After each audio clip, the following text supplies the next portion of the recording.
assignment at the University of Virginia. He's the director of the Small Infrastructure and Development Center, and his research seeks to provide sustained access to basic human services, including water and sanitation, to developing communities. So it's perfect that he's here to talk about education for sustainable development and sustainable communities, but more so, he was a member of the Committee on Strengthening Sustainability Programs and Curricula at the undergraduate and graduate levels through the Science and Technology for Sustainability program of the Board on Higher Education and Workforce at the National Academy of Sciences. And the committee a few months ago released a report of their findings, and we invited Dr. Garrick to come here and present the findings of those report so that we can have a meaningful discussion about how academic institutions and other organizations can work towards incorporating and including sustainability in the curricula, because our goal is to engage with students on education for sustainable development. So thank you so much for your time, Professor Garrick. We can see your screen. Please take it away. Okay, thank you for that introduction, Meghna, and thank you to everyone who was here, and thank you to the University of Texas at Arlington for this really impressive and very timely and important summit on sustainability education. It is my honor. As Meghna said, I'm just going to present the results from the report on strengthening sustainability programs and curricula at the undergraduate and graduate levels, which I've just abbreviated as higher education. So today I'm going to be talking about sustainability higher education, and I'm using the acronym SHE for that. I plan to just have a brief introduction of the background for our study, the rationale for it, some key definitions, and then present some findings and the recommendations, and we'll do those in detail. I will illustrate a few case studies, and then hope we will move into discussion. And so in terms of introduction, the National Academies of Science, Engineering, and Medicine, or NASEM for short, is a private non-profit institution that provides independent and objective analysis and advice to the nation. And it was chartered a long time ago in 1863, that charter signed by President Abraham Lincoln.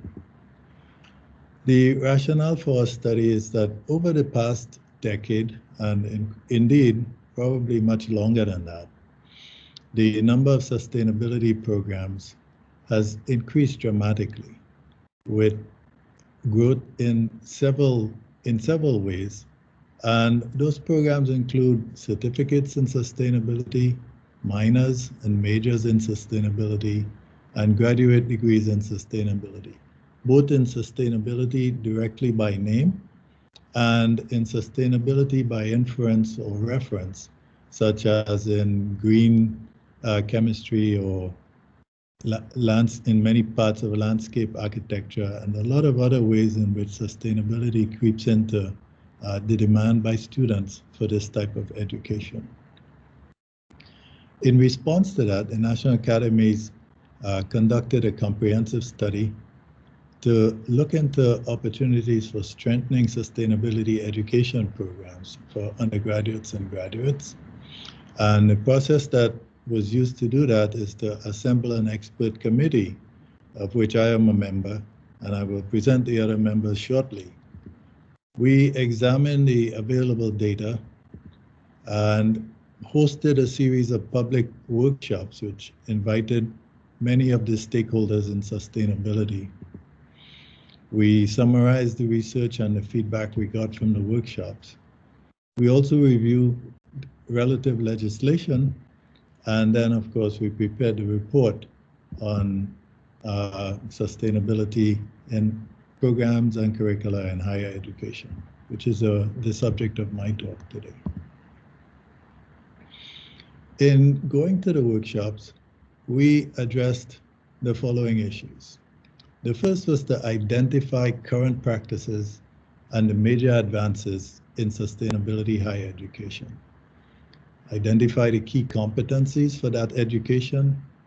I also identify what are the key strengths, opportunities, weaknesses, and priorities for universities engaged with the Sustainable Development Goals, foster partnerships with the stakeholders in sustainability education, whether that is academia, government, the private sector, and civil society organizations, including foundations. And then also discuss the relevant research agendas associated with the curriculum, with the content, with the pedagogy, and of course with preparing students for the jobs that are demanded that are associated with the challenges to sustainability.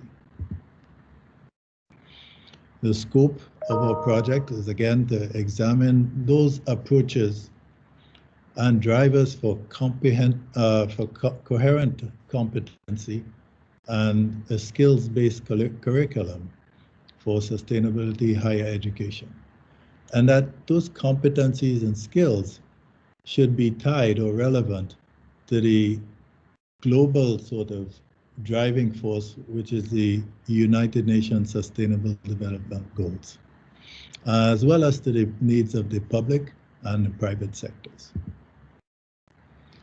I do want to say that this is a committee effort, and I want to acknowledge the teamwork of our expert committee.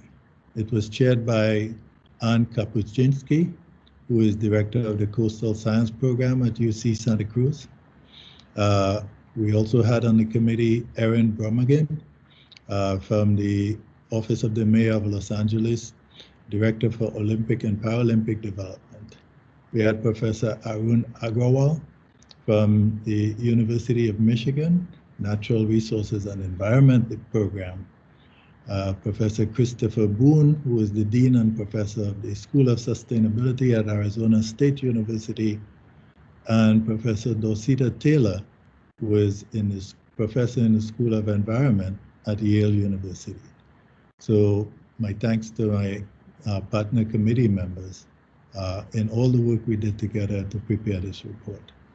I also want to acknowledge and thank the staff at the National Academies of Sciences, Engineering, and Medicine, including and especially Lida Benenson, who was in charge and directed this committee, Emi Kamayema, who was also very informative and instructive in helping to pull together the research necessary for this report, and Austin Applegate, who helped coordinate and make possible all the logistics for our workshops.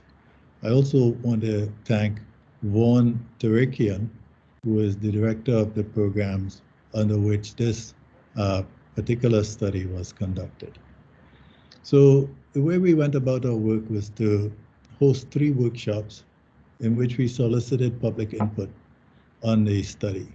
Those were held in Austin, Texas in December 2018, Washington, D.C. in February 2019, and the final workshop in Santa Cruz, California in January 2020. The staff examined the relevant research and data on workforce, research, and the curricular needs in sustainability. And members of the committee spoke with congressional staffers to understand the current legislative efforts on sustainability education. So we package all of those efforts into the series of findings that I'll report on today. And at the workshops, we broke out the stakeholders into 3 major groups. Those were the trainers and educators and researchers, so basically the academic stakeholders. Then we had the employers, so the private sectors and government and civic society stakeholders. And then we also included students and recent graduates for their input on the value of the education they got and its relevance to their jobs in sustainability. The key issues that sort of came out of the workshops that were stressed the most, and I highlight them here, were competences, the importance of systems thinking, the ability to cut across disciplines, so cross-cutting skills among students, familiarity and fluency with new technologies and with big data. And then we really had a lot of emphasis on the ethical dimensions of sustainability, higher education, including issues of diversity, equity, and inclusion. So I'll touch on all of these things as I go on with my talk. Some basic definitions, and I just want to put them up here so we're all on the same page.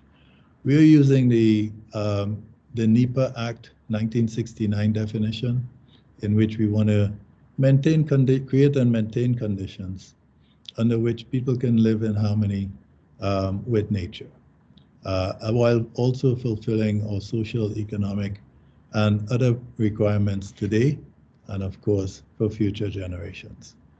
So another common definition, which I don't need to go over, is from the Our Common Future definition of sustainable development. That is meeting our needs today without compromising the ability of future generations to meet their own needs. And so I'm assuming, given the nature of our topic, that everyone is familiar with that. And then finally, there were multiple definitions of sustainability education, and those are summarized in the appendix of the report. But the two working definitions that we used in doing our work were the definition from the Wick et al. Paper, which I will cite again later. It shows education that enables students to analyze and solve sustainability problems, to be anticipatory in that analysis and solution, and to prepare themselves for the future sustainability challenges, as well as creating new opportunities for sustainability. So it's not only a reactive approach to challenges, but it's also a proactive approach to create opportunities to foster sustainability. And there's a similar definition from the Green Education Foundation. That is, we're utilizing applied learning models to enable students to address problems in the real world, including the human concerns associated with environmental, economic, and social systems. So that's sort of triple bottom line of sustainability. Some of the key findings from our research, and I just want to focus on two for sustainability higher education. So these are frameworks. The first one is the NSF Coupled Human and Natural Systems Framework. And this is informed by complexity science, in which we acknowledge that there's non-linearity between human-environment interactions that include feedback and also unpredicted emergent behavior, that the natural and human systems are also nested and they are coupled with each other. And in addition to that, there's spatial and temporal coupling of these systems. And so I have a nice illustration on the right in that diagram taken from the 2018 NSF report. Another prominent framework that we looked at was, and this one may be familiar to others, is the social ecological systems framework, usually associated with Ostrom. And in this framework, they acknowledge that there are causal factors for observed social ecological outcomes. The focus in this framework is mostly on land, water, things that we associate with natural resources. And they are based on 4 subsystems. That is, their systems of governance, their systems of users, they're the actual resource systems, and then there are the individual units within those resource systems that enables us to track the rates of consumption relative to the rates of reconstitution or recharge. And all of this occurs in the settings that are social, that are economic, and that are political. So the policies are made that affect natural resources, and that those have economic implications, and of course, social implications. So what are some of the key recommendations and drivers that came out of it? We decided to break the recommendations down into three major themes. That is strengthening sustainability higher education programs at the undergraduate and graduate levels, and that's the title of the report, as well as building the academic environment for sustainability higher education. And that is across higher education institutions, all the way from community colleges to Research One universities. And then the third theme was on developing the sustainability workforce, an eye to equipping students to be agents of change as they address current and future sustainability challenges. And so I want to go directly into the recommendations, and I'm going to do it a little reverse. That is, I will show the recommendations first. You don't have to read them. I highlighted the key points. And then I will go to the drivers that led to that particular recommendation. So with respect to the first theme, strengthening sustainability higher education programs, the first recommendation looked at developing the core competencies and capacities for addressing sustainability challenges. And the key drivers for that recommendation in terms of core competencies, and we referred heavily to the paper by Wick et al. On core competencies. And I list them here because they also came up significantly in the workshops. That is systems thinking competence, the ability to analyze complex systems that involve human, environment, and economic systems, the ability to project into the future from analysis occurring with present data, and that's anticipatory competence. Then the ability to use ethics and values in negotiating sustainability across multiple stakeholders in multiple communities. And that's a normative competence. And then the strategic competence is the ability to adapt, the ability to collectively, that is working across groups of people and organizations to implement sustainability challenges. Sustainability strategies. And then to make all of this possible, of course, these students have to be able to engage effectively in a participatory problem solving with other stakeholders in sustainability challenges. So these are the key drivers that drove that first recommendation for core competencies. The second recommendation under the strengthening programs was to focus on the content areas in the sustainability education programs. That has to do with the content and the pedagogy. What are the students being taught in order to prepare them for dealing with these real-world challenges?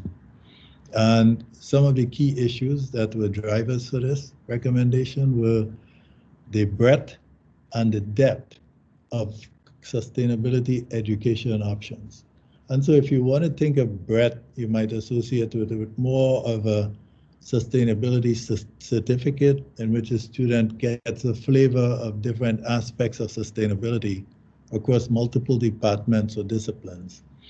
And then more in-depth focused training in which students specialize in a particular area of sustainability, whether it is in architecture or sustainable design of chemical process systems. There's depth involved in that type of training. And then there's also depth in the graduate programs in sustainability. Students should be familiar with the history of sustainability, that it did not suddenly appear with the Sustainable Development Goals, or as we heard earlier this morning, even with the Millennium Development Goals, but it goes a long way back into indigenous systems and indigenous knowledge systems. The third aspect of that content was an emphasis on ethics, the ability for students to negotiate issues of social justice, the importance of diversity, equity, and inclusion in sustainability higher education at all levels. The recognition and incorporation of indigenous knowledge in approaching sustainability challenges, and the importance of cultural diversity in addressing sustainability issues. Other important issues were data analytics abilities, business administration abilities, and the whole regime of sustainability science. So these were the key content areas that were derived or that drove the recommendation for a focus on content and pedagogy. The third recommendation had to do with the training students to address the complex context of sustainability.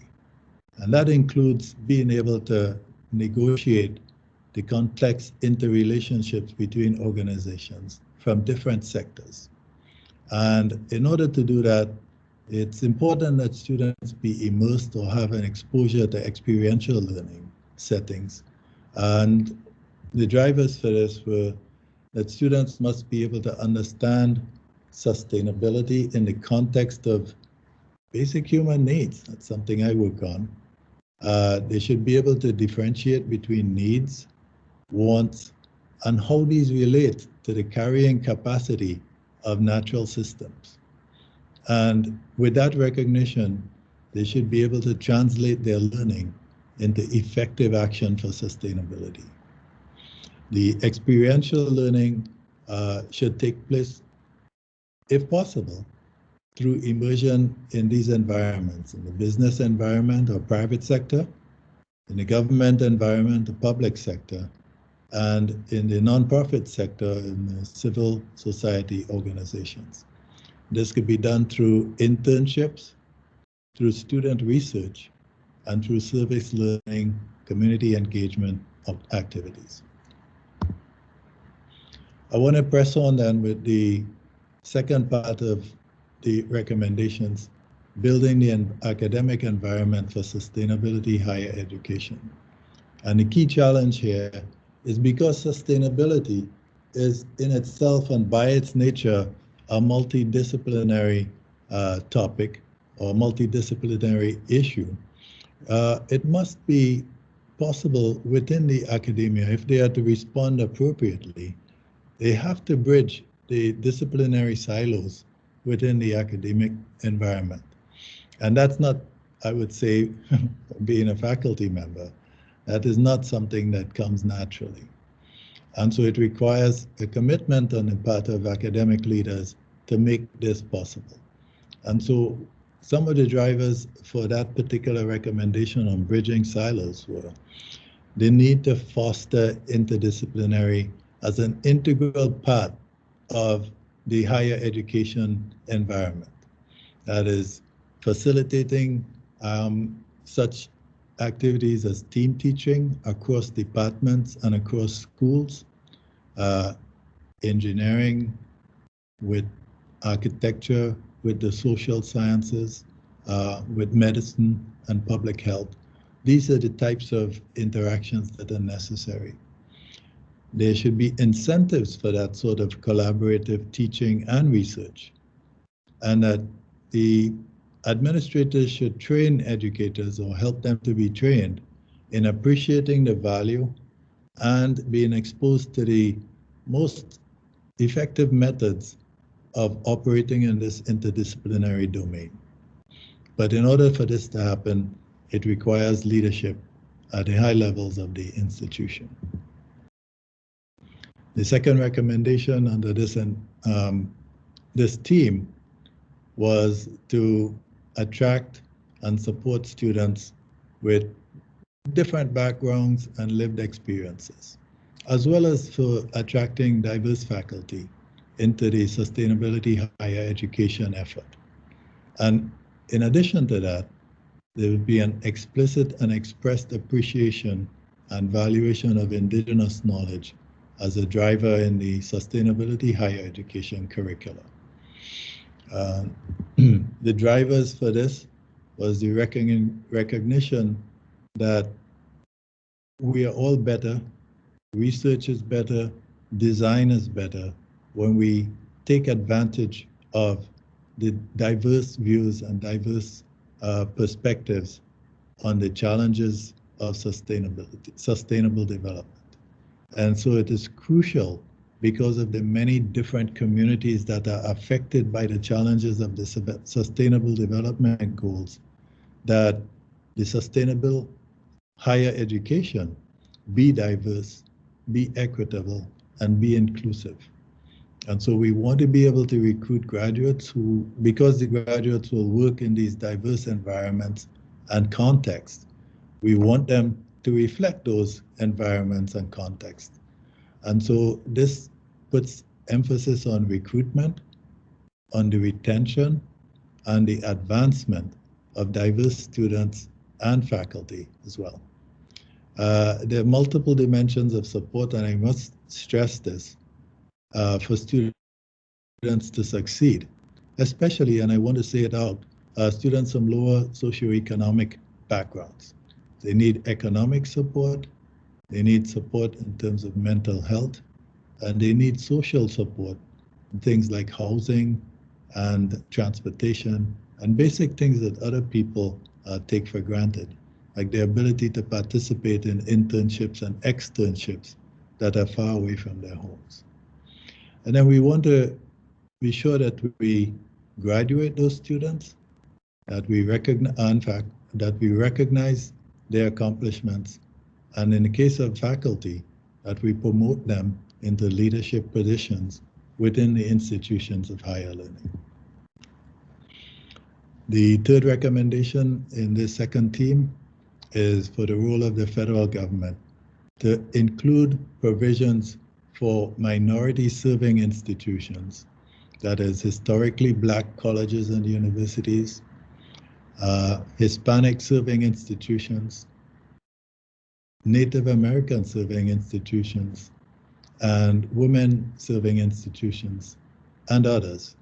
And so these are the pathways to increase the diverse investment and participation in the effort for sustainability higher education.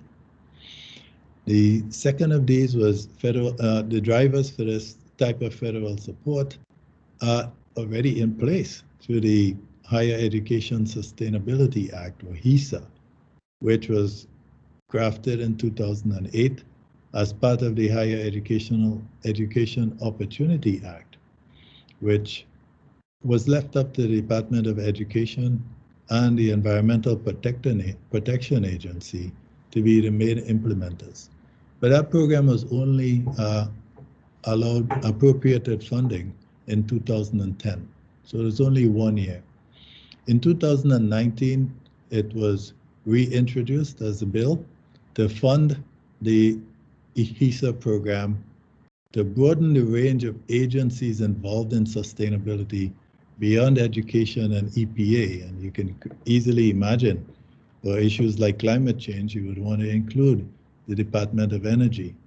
For issues like the use of natural resources, drilling, and issues like that, you might want to include the Department of the Interior, and so on. And the bill also emphasizes the need to include funding for minority serving institutions in this effort. The fourth recommendation had to do with research, both to assess the effectiveness of sustainability curricula and programs, to link that effectiveness to the marketplace of sustainability jobs, to address how core competencies are changing over time so that the curricula and programs can keep abreast of those changes.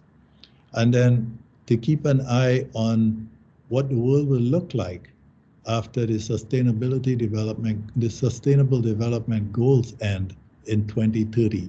So we want to prepare students for that post-2030 agenda. The drivers for those recommendations are: one, the lack of data to really assess the effectiveness of sustainability programs and curricula, and the dire need for metrics for doing that type of evaluation. There's a need to link the education to green jobs That is, by assessing the demands in different sectors, private, public, and civil society, for these types of students. And then looking ahead in terms of research to the evolution of the core competencies. Are these competencies converging to a small core set of competencies, or are they diverging into additional needs that we aren't meeting at the moment? So what are the implications of that evolution for for sustainability higher education?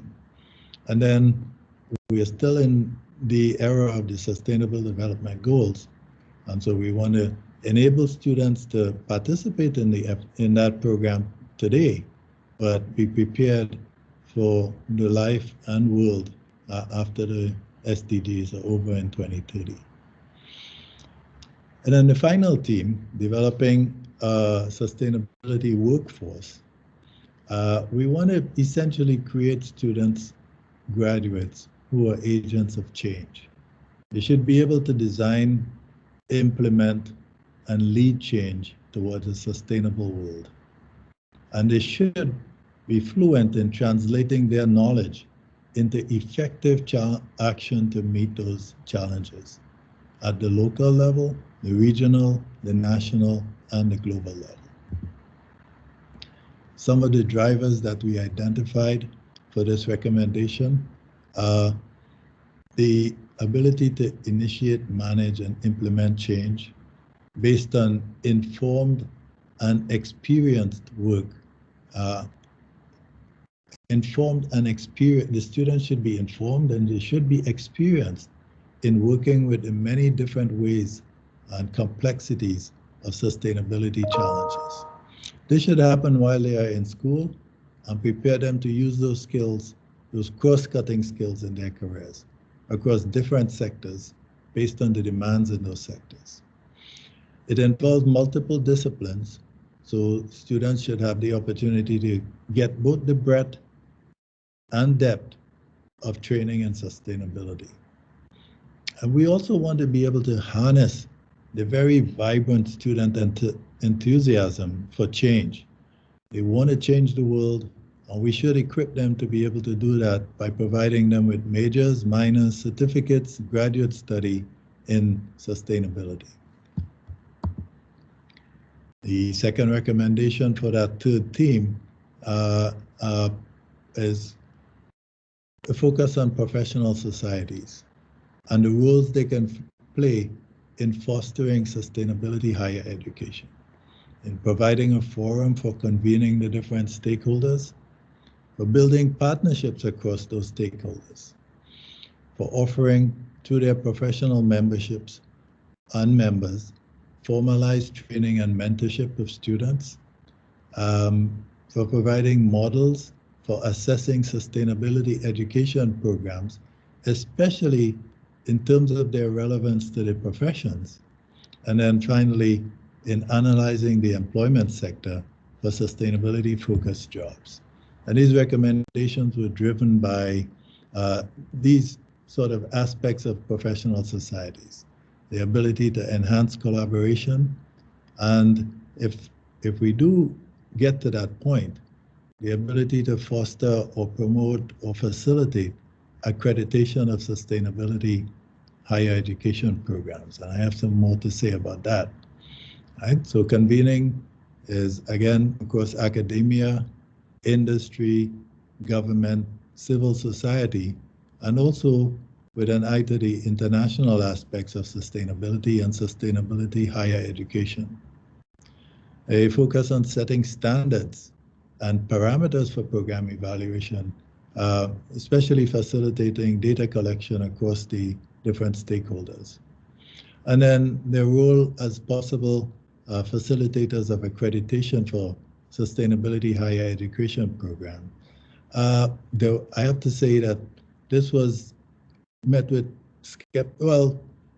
much discussion in the workshops, and in the end there was no consensus among either the stakeholders or in the committee on whether this accreditation was appropriate, whether it would be an incentive or whether it would be a barrier to entry for new higher education institutions willing to offer sustainability training to their students. And so in the end, it was a compromise saying that there should be an option for voluntary, flexible accreditation, which needs to be explored further. So that's the background. I do want to leave time for some discussion. Here are some illustrations. We looked into the Higher Education Sustainability Act. We reached out to congressional staffers, and staffers for Representative Sheldon Whitehouse from Rhode Island explained to us the push for reauthorizing the Sustainability Higher Education Act. And so that, like I mentioned earlier, sought to, one, provide sustained funding for the program, two, provide engagement opportunities for minority serving institutions. We also looked into some of the more well-known frameworks for sustainability, and I just highlight a couple here, taken from the Stockholm Resilience Center and the more popular donut model for sustainability. These have emerged since the Sustainable Development Goals, and they all deal with, planetary limits and planetary boundaries. So if you think of the Chan models for education and the Ostrom model that I presented earlier, these are complementary models that look specifically at sustainability. And I think this is a nice way to represent it, that we have planetary boundaries, we have social boundaries, and in between those boundaries, where we can institute change for sustainability. Above the planetary boundaries, we are unsafe pathways, and we know that we're certainly in that direction with respect to the climate. And below the social boundaries, we have unjust pathways, inequitable pathways, and we also have that in many cases where small island developing states don't contribute much to climate change or sea level rise, but they do unfairly bear the burden of those changes.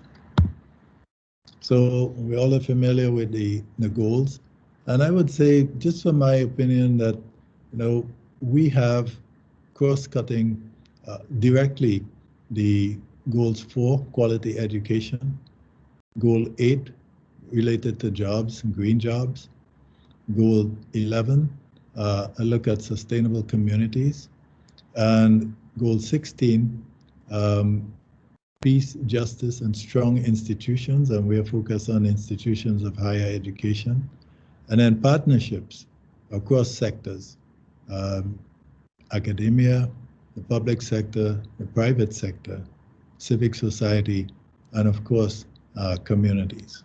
So a couple examples in terms of bridging academic silos. We looked at this program at the Sustainability Badge program at University of California, Merced.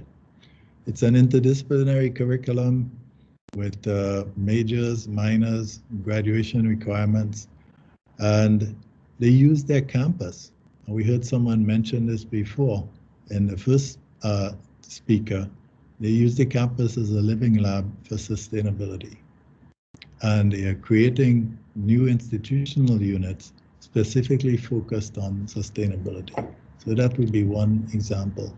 Another is at the University of Maine and the Senator George Mitchell Center for Sustainability Solutions, which cuts across all these different aspects of sustainability, from forestry and agriculture, climate and energy, to cooperation science for participating and engaging with different stakeholders.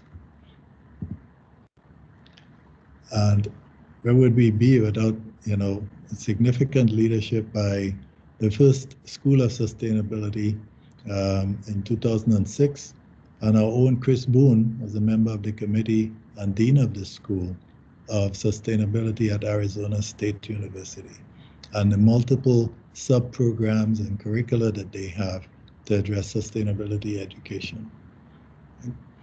So So the key in these examples was their emphasis on experiential learning with and for communities, nonprofits, business, and government, and the different levels of immersion with practitioners that they offer to their students. Okay?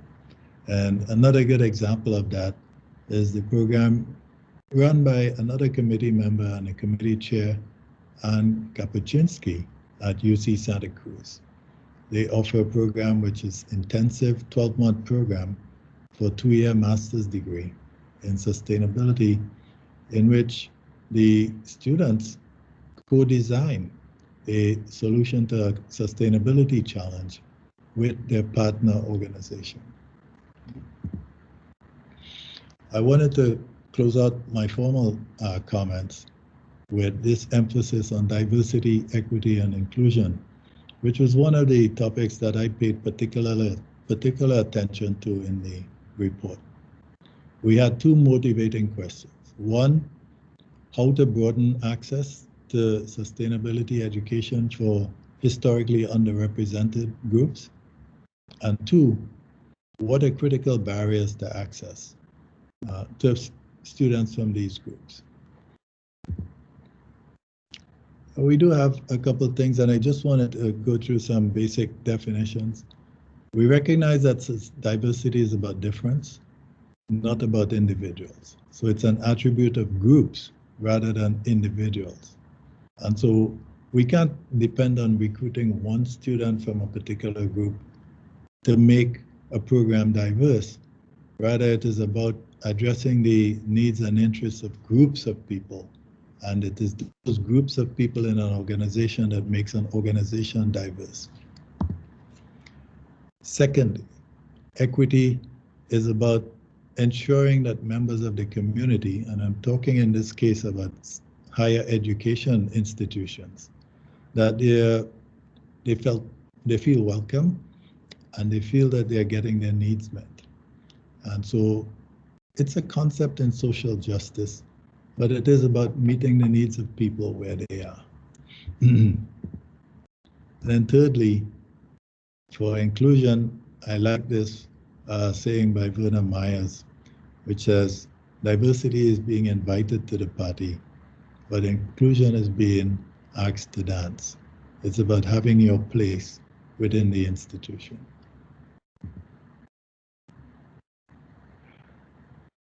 I just put this graphic here to show that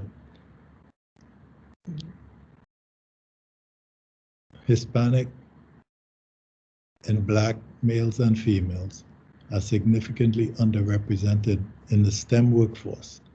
And I'm using science, technology, engineering, and math as a proxy for sustainability higher education and workforce, because we couldn't find the data specifically for sustainability that we could represent in this form. Another issue with this topic is that the demographics of the country are changing. Right now, white males and females constitute about almost 70% of the STEM workforce. But the percentage in the population currently sits at about 53%, and that is declining over time. And the groups that are significantly underrepresented in the workforce, these are the groups that are increasing in the population of the country. And so where will we find the workers for the challenges of sustainability if we don't bring them into the domain of sustainability higher education? And that is part of the challenge facing institutions of higher learning, especially with respect to sustainability and STEM more generally. There are some barriers which we identify. There are pipeline issues, that is all the way from K through 12 preparation.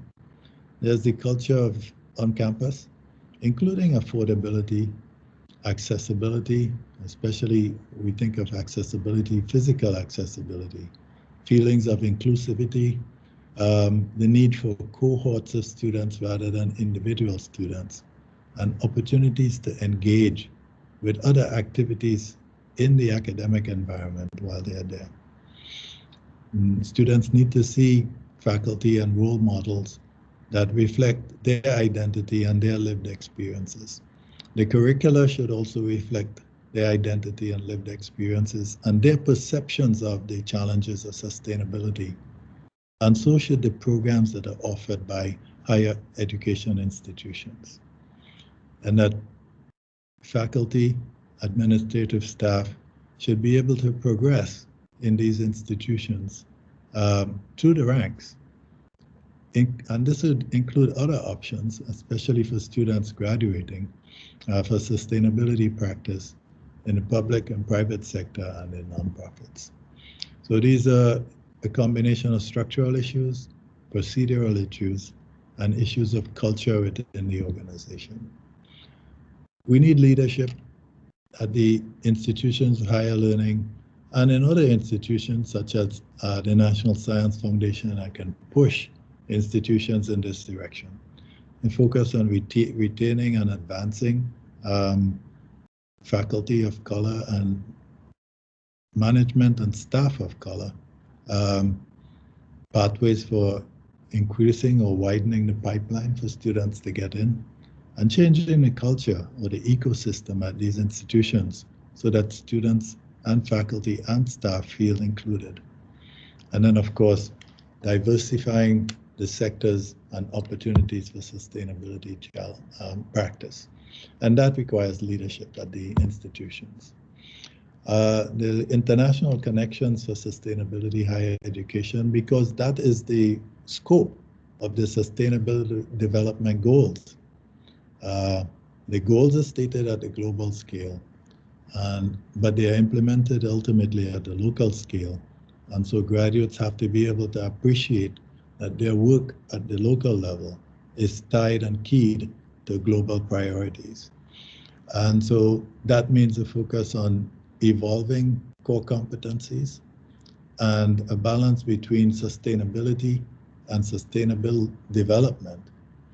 And then, of course, service learning experiences that are global in perspective.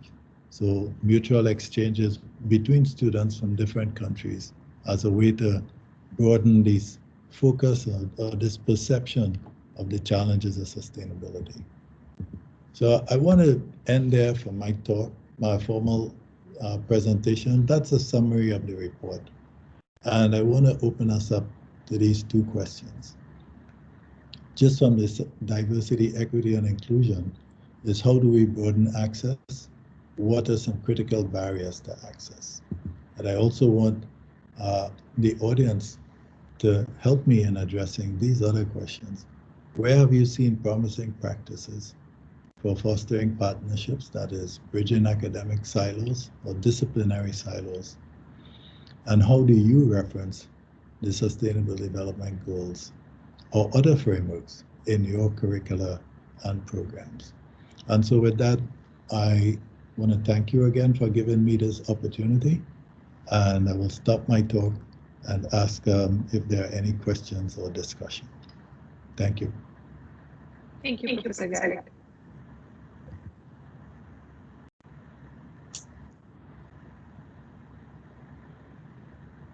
Any questions? Can you please raise your hand or type it in the chat window?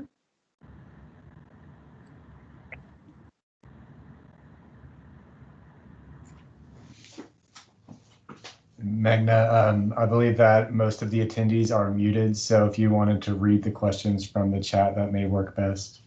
Yeah. I only see one question in the chat, and that's from Tex with the Federal Reserve Bank of Dallas.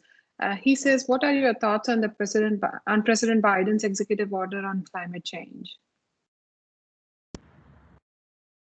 So I'm going to answer this question from my own perspective. I would say that climate change is undeniably caused by human activity. And in order to address its very pernicious effects, economically, socially, and environmentally, we have to take action across a variety of sectors and in a variety of ways. And I can't speak to the specific of President Biden's recommendation, but it does strike that tone of multi-sector approaches and multifaceted initiatives for addressing the different challenges of climate change. And that includes rejoining the Paris Climate Accord, or COP21, and other initiatives such as emphasizing the economic benefits of a shift to green energy. So I'm not speaking for the committee here, but I'm talking from my own experience in answering your question. I thank you for it because it's very relevant to the debate. Yeah. So I do want to ask, and I know there may be other questions, but does anyone have any comments on ways to broaden access to sustainability education? What do you do in North Texas? How do you bring underrepresented students into the STEM domain and into your initiatives for sustainability? Any comments? We're always open to learn, and I would like to hear what people do in this area. What are some of the critical barriers that your students face in accessing sustainability education?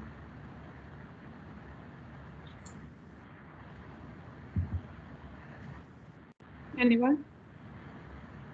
I'll speak about a couple observations that I've had in my role. So I'm the Director of Sustainability at UTD.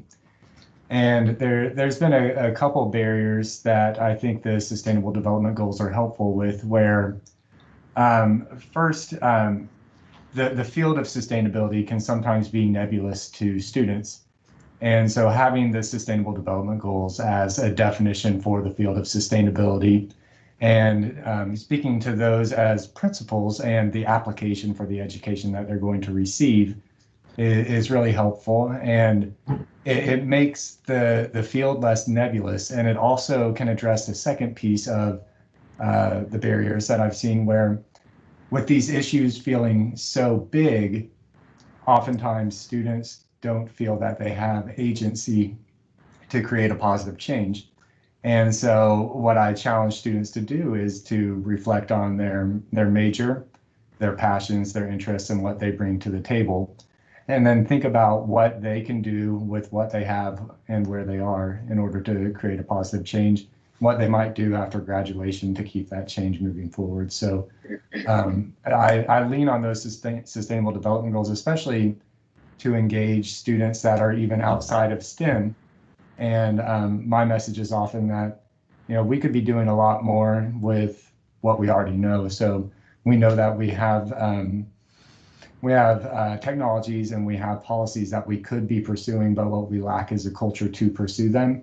And so I engage humanities, social sciences, and make sure that those students understand that they have a role in creating that culture that we need to take larger actions.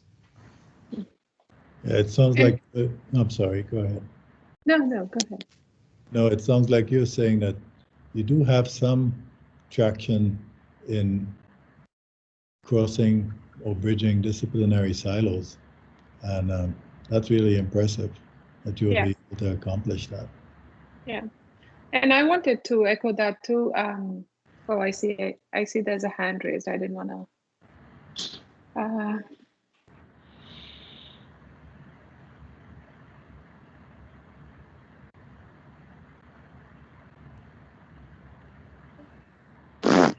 Okay, Alexis, you should be able to unmute yourself now. Hi there. So I actually work for DFW International Airport, and our VP of Environmental, Robert Horton, is trying very deliberately to start to break down the silos between educational institutions, which we have lots of here in North Texas, and industry. So I think that's one really promising avenue, because often, educational institutions have the bandwidth to do the type of research that in industry we just don't. We don't have the bodies to do it, so to speak. But one thing that I really worry about, and I worry about this because I'm an environmental professional of color with student loan debt. Until we bring down the cost of education, some of this is just talk, right? The fact is if education continues to cost as much as it does, and if it continues to increase in that cost, then we're always going to be excluding people, period. But one potential avenue, I think, is to encourage these public-private partnerships so that at least if students get out of school, even if they have student loan debt, they're in a better position to capitalize on employment.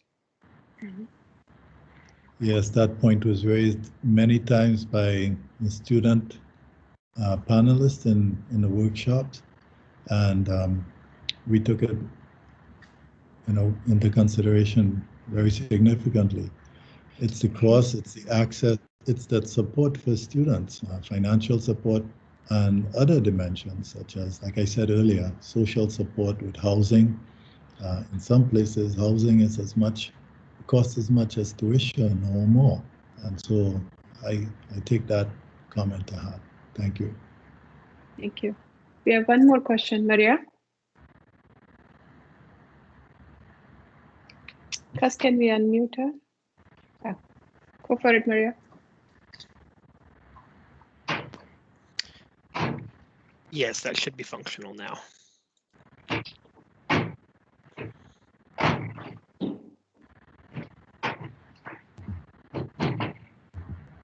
Maria, can you hear us?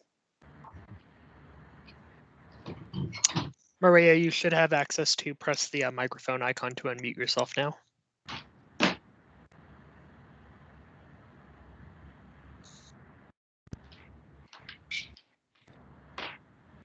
Oh, I think she must have raised her hand by mistake. But yeah, I wanted to chime in and say that, the Regional Center of Expertise, that's exactly what we are trying to do, try to bring this public-private partnership so that the silos are broken. And the idea is to bring students into the conversation, which is why we have a youth network as part of the RCE, and Oriana, who's sort of leading the youth network from Talos College, will be presenting later this evening.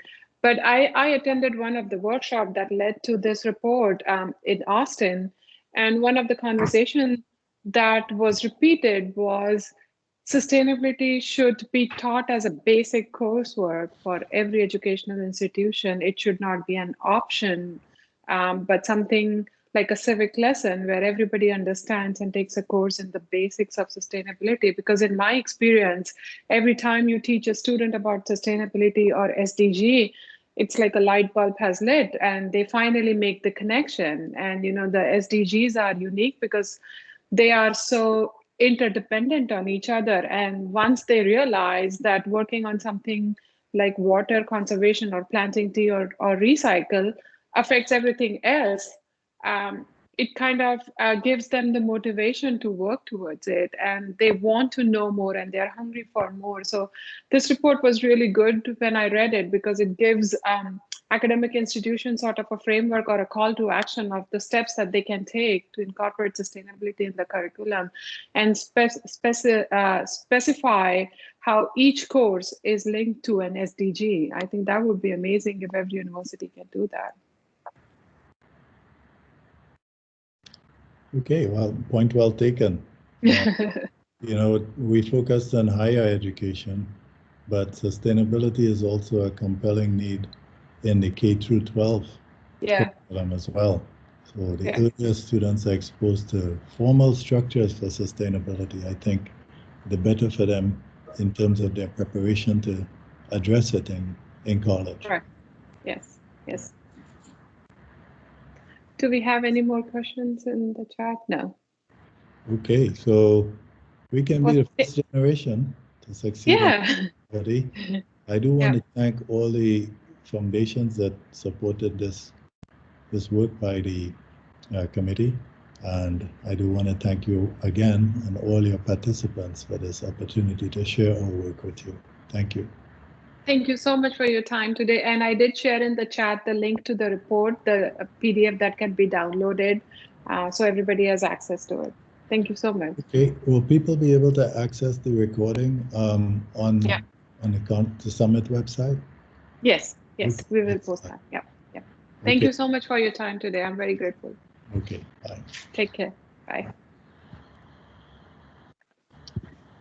We are right on time for the second panel for the afternoon. I'm just making sure. Sarah, are you able to share your screen?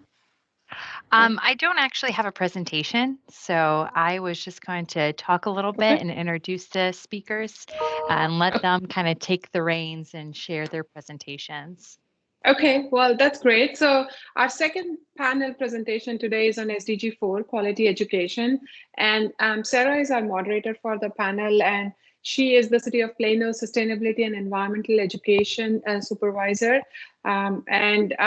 She has been coordinating with all the panelists for this session about what are their goals and how do they see their organization leading sustainable development in the region through quality education. So I will give her the space. Sarah, take it away. Hi, everyone. So if you've been paying attention all day, do me a favor and just maybe stand up for a minute, maybe stretch it out because it's been a long day. We've had a lot of fun, great presentations, so much wonderful knowledge being shared. I love it.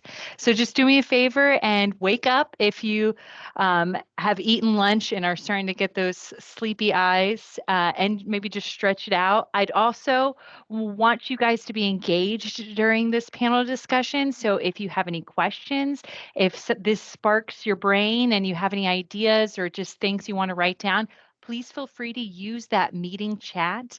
I will be trying my best to keep an eye on it and trying to use those questions that you may have. So welcome everyone. We'll go ahead and get started. This is the second panel discussion of the 2021 Regional Center of Expertise, their conference on education for sustainable development. It's the first virtual annual summit, and we're excited to have you guys here. So as you know, this conference is focused on connecting organizations in North Texas to enable healthier communities, share values, and sustainable development through education, collaboration, and capacity building. During this panel, we're going to be discussing the fourth UN Sustainability Development Goal of quality education.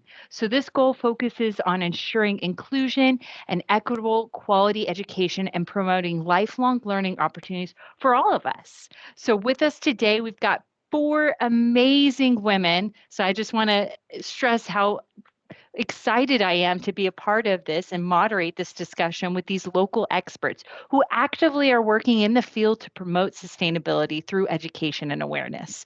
So it is my pleasure to moderate this panel. And during the panel, I do want to give you guys kind of an idea of how it's going to flow. I'm going to introduce these panelists one at a time and then give them the opportunity to present. So after they're presenting, we'll move on to the next panelist. And then after all 4 panelists have presented, we'll go ahead and follow up with some questions, assuming that there's still plenty of time to talk. So please, again, use that meeting chat bar. Let us know if you have any questions throughout these presentations. Our first panelist is Susan Alvarez, who serves as the Assistant Director with the City of Dallas. Sue will be sharing with us some details about the City of Dallas and their recently passed Comprehensive Environment and Climate Action Plan, aka CCAP, and how this plan's 97 actions, 8 focus areas, and 28 actions assist with providing education, skills, and training, in addition to promoting sustainability, economic development, and environmental stewardship. So please take it away.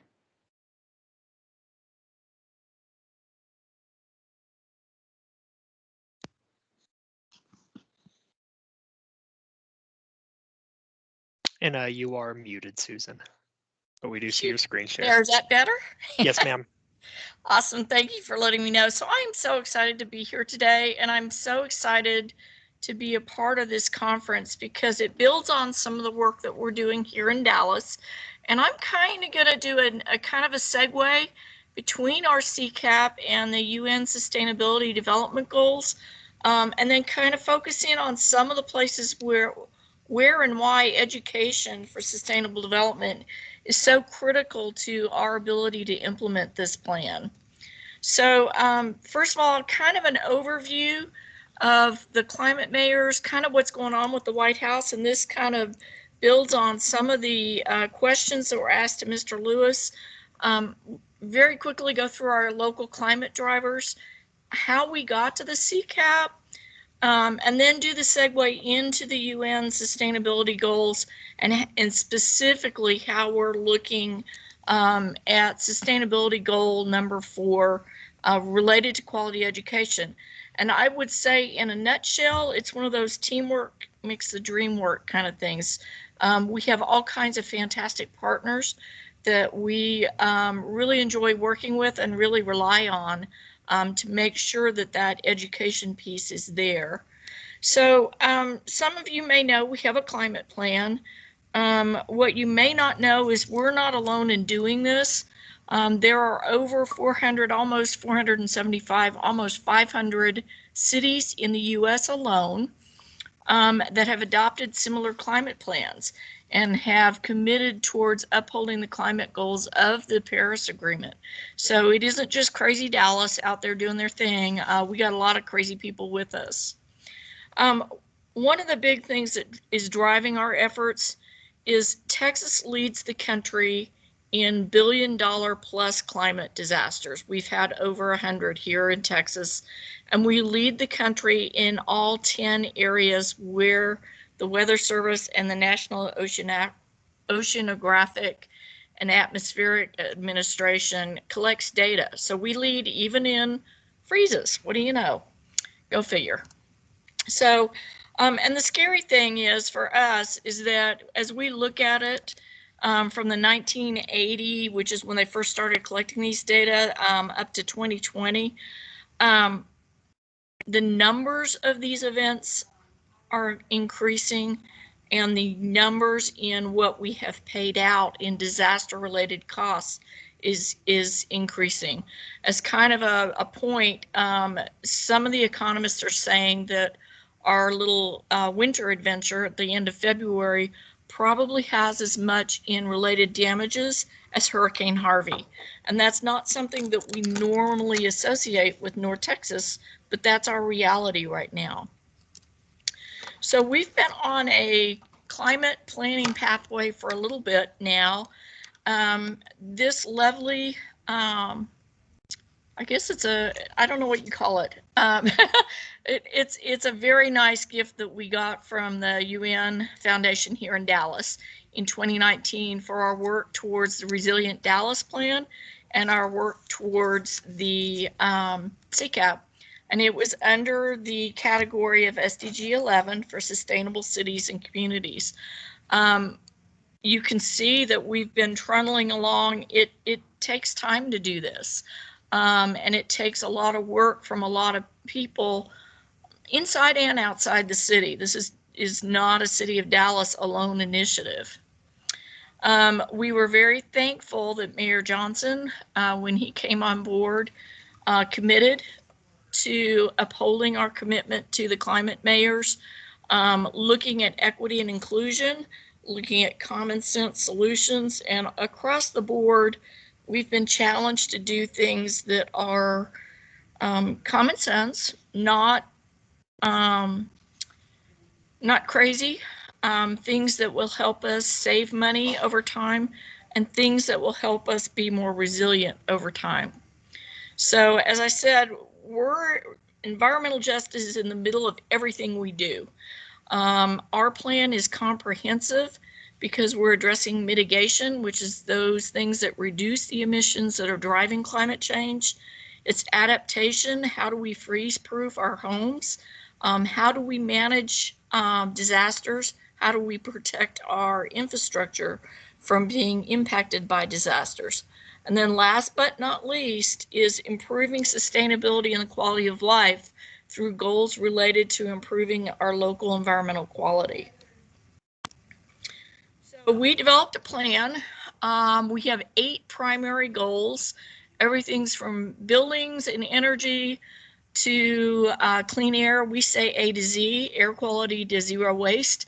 It is indeed comprehensive. And from our mayor and council's goals, in each one of these areas, we have numeric goals and performance measures towards meeting a net zero situation by 2050.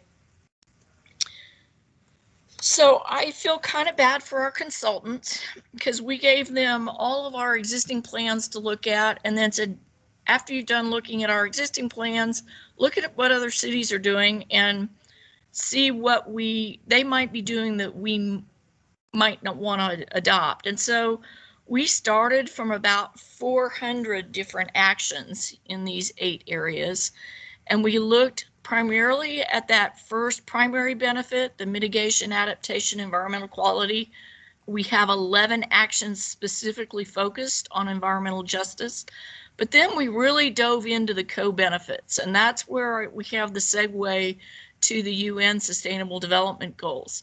Because as we looked at co-benefits, we looked at things like reducing inequality, reducing vulnerability, promoting environmental stewardship, improving water quality and access to food. Ooh, and what do you know? We've got 28 different actions that have co-benefits for providing education, skills, or training. So using that lens got us down to 97 actions, which is reasonable over a 10 or 12 year term. It will still keep us pretty busy. But I wanted you to understand it's that co-benefit lens that we put on, and those 97 actions typically have one or more co-benefits. And so we went from 400 to 97 of those actions that really provide the most bang for the buck, if you will. And then we started looking at the UN sustainability or Sustainable Development Goals. And originally, I'm probably going to get in trouble for this slide because I defaced the squares, but we got some questions when we were doing community engagement related to the plan. And the question was, well, how does your plan relate to the UN SDGs? And we looked and we started looking, and we pretty much address everything from reducing poverty towards peace, justice, and strong institutions. The place where it's kind of ironic that we do not have specific actions focused on gender equality, I believe that would come in under an equity lens. But then if you look at the city's climate team, with the exception of our air quality subject matter expert, the whole team is women. And so I think it kind of slides in that way towards meeting all 17 of the UN Sustainable Development Goals. So today we're really going to be focusing in on quality education, and I'm so thankful. I was dying to dive in and start talking in response to some of the questions for Garrick Lewis. Because I believe that we're doing the things that we need to do to be diving down to ensure that we have inclusive and equitable quality education and to promote lifelong learning opportunities. Personally, I love my job because it forces me to keep doing research to stay on top of everything that is in my world. So it stretches me, and I hope I never get in a position where I'm not being stretched.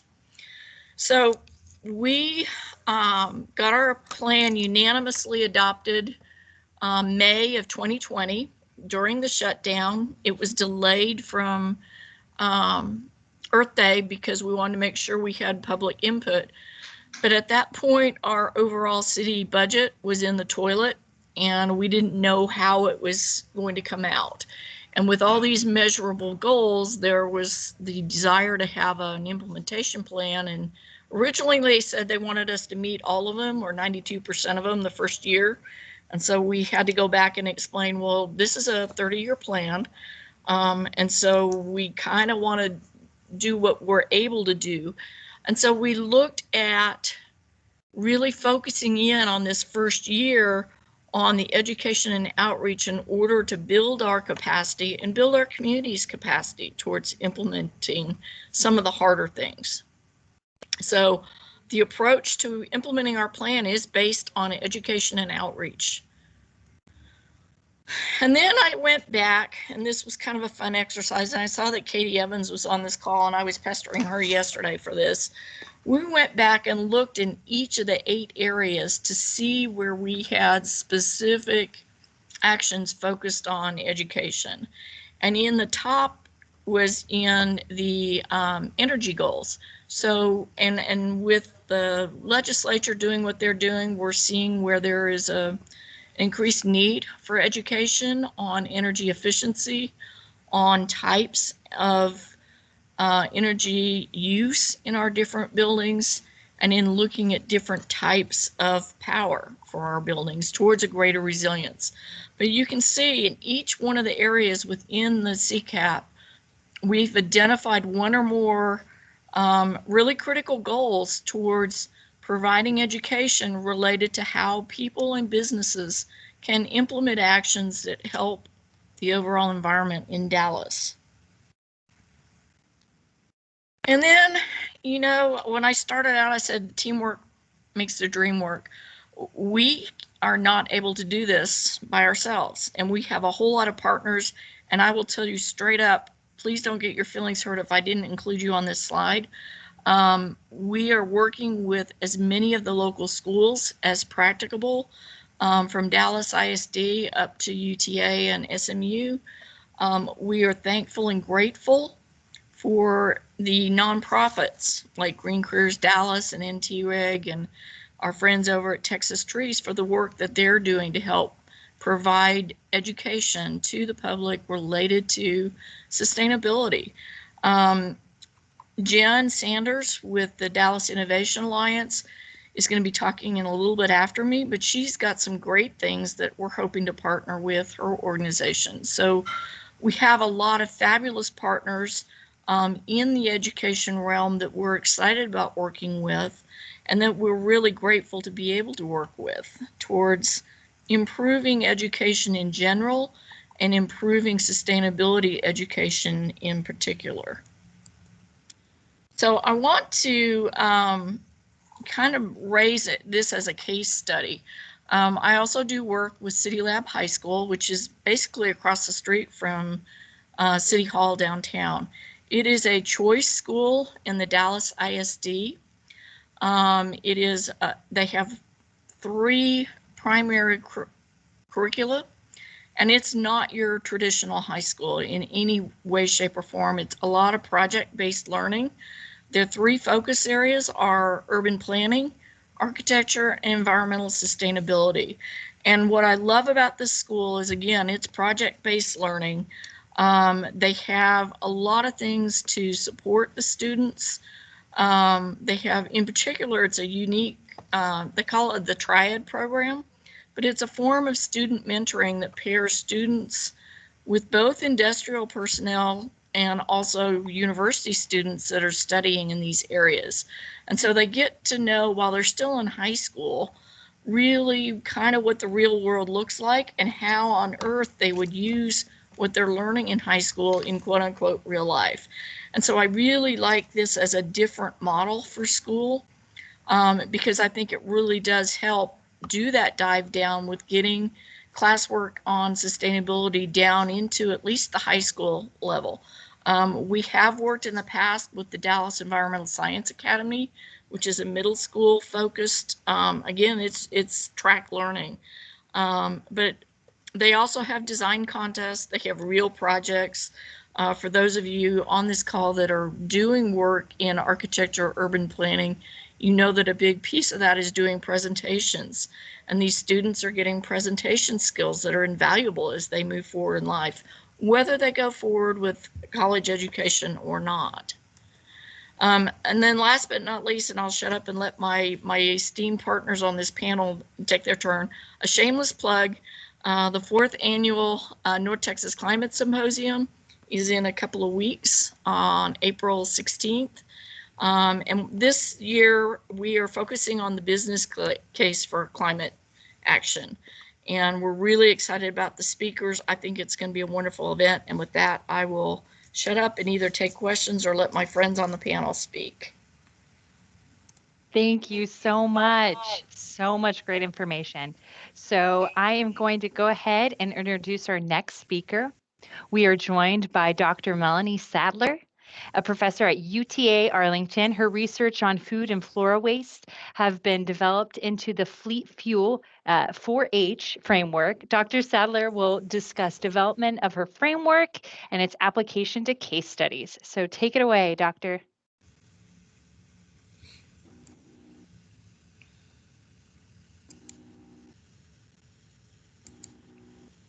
So I hope that everybody can see my screen.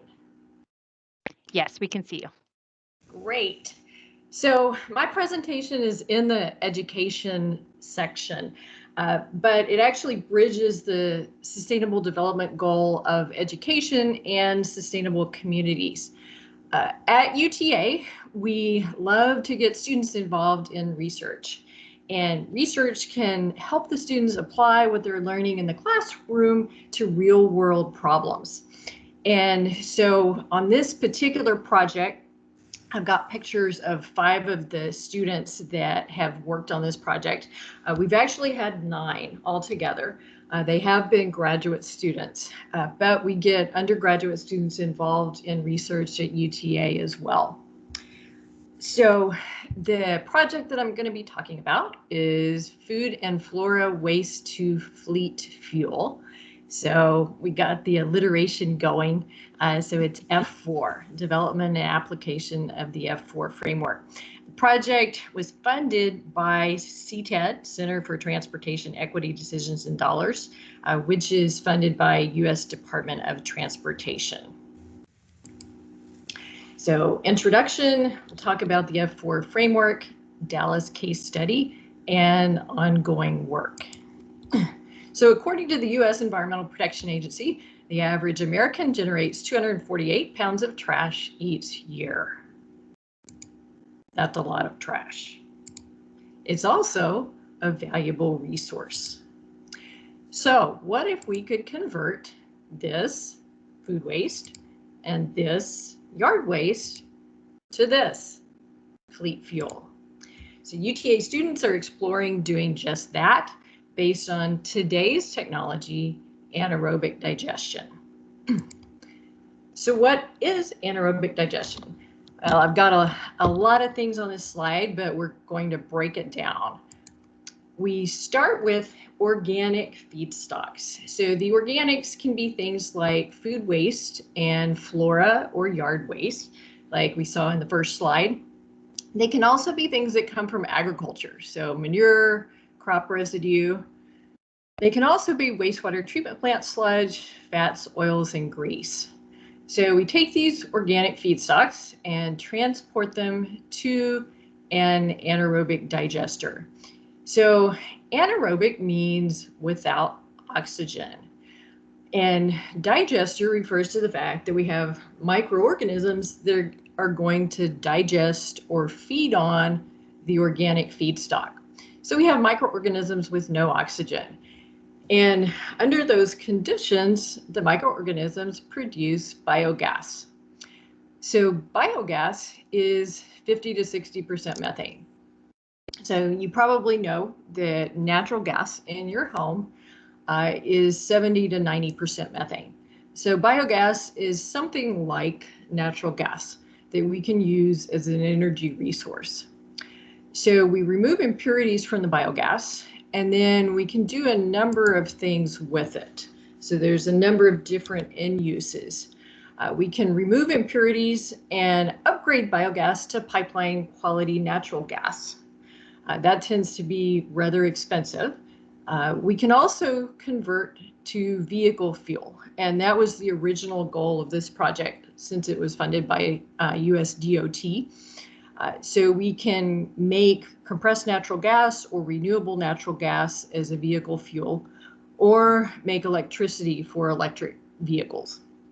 We can also produce electricity that's used for other purposes besides transportation. And we can produce that electricity using a variety of different methods. So turbines, fuel cells, and reciprocating engines. Now, out of anaerobic digesters, we get not only the biogas, but we get liquid and solid products. And these we can use as fertilizers. So a difference between anaerobic digestion and composting. For composting, you have aerobic conditions, meaning you have oxygen, and you have microorganisms that break down waste. But for composting, all you get is the fertilizer. You don't get the biogas because of the fact that you have the aerobic conditions. So in anaerobic digestion, you still get the fertilizer, but you also get the biogas that's an energy resource. So the F4 framework. The F4, again, is food and flora waste to fleet fuel. So the objectives of the project are to help cities and regions assess the economic feasibility of using wastewater treatment plant digesters for converting food and flora or yard waste to fleet fuel. So one of the barriers to anaerobic digestion is initial capital cost of the digesters. And one way to overcome that is to use existing capacity at digesters that are already built. And so there are many wastewater treatment plant digesters around the country that have excess capacity. And so food waste and other kinds of waste could be sent to these digesters. Second goal of the project was to help cities or regions select optimal wastewater treatment plant digesters when more than one is available. So the F4 framework consists of 4 different pieces. The first piece is input aids, and that includes some instructions for waste inputs. Second piece is the basic tool. That's an Excel spreadsheet. Third piece is the optimization extension. And the fourth piece is a city guidebook. Outputs that we get from the framework are optimal digester candidates, net present value of project cost benefits, and electricity or CNG generated. So we're going to talk about the 4 pieces. So the first one is input aids. So the framework utilizes food and yard waste categories that are really broad in scope. So we see the food waste categories. You've got single family, multifamily, household waste, restaurants and food services, special event centers, and so on. In terms of yard waste, the tool looks at single family households, golf courses, parks, and commercial lawns. And so GIS is used to quantify the amount of food and yard waste available by census block group. So we'll talk a bit later about the case study we did for City of Dallas, but this is one of the maps that we developed for City of Dallas. This is potential single family household excess food waste by census block group. So this was developed using GIS. So the second part of the framework is basic tool. We used interviews to gather information for the basic tool, reviewed literature, used websites. It is a user-friendly Excel screening tool. So I want to emphasize that it's a screening tool. So it's for cities to use to get an idea of whether anaerobic digestion might be economically feasible. So it requires limited inputs, 8 inputs. EPA has a more detailed financial model for digesters that requires 78 inputs. So if you get to the point where you've decided that you're going to build a digester and you need specific costs for it, then EPA's model provides a lot more detail. So ours is a high-level decision-making screening tool. But we have color-coded inputs to help users in the tool. The 8 inputs that are required relate to waste transport, so massive food and yard waste, that's the GIS information. We use landfills as a baseline. So we compare cost of digesting the food and yard waste with cost of landfilling. So there are some inputs that relate to landfills. We have inputs related to the existing digesters. And then other types of inputs, including type of vehicle that we want to operate via electricity or compressed natural gas. And then here you see a list of the outputs. So if there is digester expansion volume required, that's an output. Volume of biogas, electricity generated, vehicle miles traveled, emission reductions, and then net present value of project cost and benefits. So the third piece is optimization extension. So this is used when there's more than one wastewater treatment plant with digesters available to determine the optimal region of waste to send to each one. It's Python code that interfaces with GIS and the Excel spreadsheet. So you've got an example here. We have one digester location in this example. One centrally located digester means that we have a lower digester cost per mass of waste digested, but we're going to have a high transportation cost because we have to truck everything to this one location. An alternative scenario would be we have smaller spread out digesters. In this case, we potentially have a higher cost for building and or operating the digesters, but we have lower transportation costs. So which of these scenarios is more economical? That's what the optimization extension looks at. And then finally, the city guidebook is the fourth piece. So the guidebook answers 10 critical questions that cities may have about digesting food and yard waste. We sent cities, or one of the graduate students actually sent surveys to cities regarding policies for food and yard waste diversion. We got responses back from 6 different states and cities. And these were compiled into the guidebook. So a couple of example questions that the guidebook addresses. What obstacles have cities encountered in separate collection of food and yard waste, and how have the obstacles been overcome? And what incentives or penalties could my city use to encourage public participation in separate collection of food and yard waste? So we did a proof of concept case study to show that the different pieces of the framework could work together. So this was a theoretical case study using City of Dallas 2 wastewater treatment plants that are currently in existence.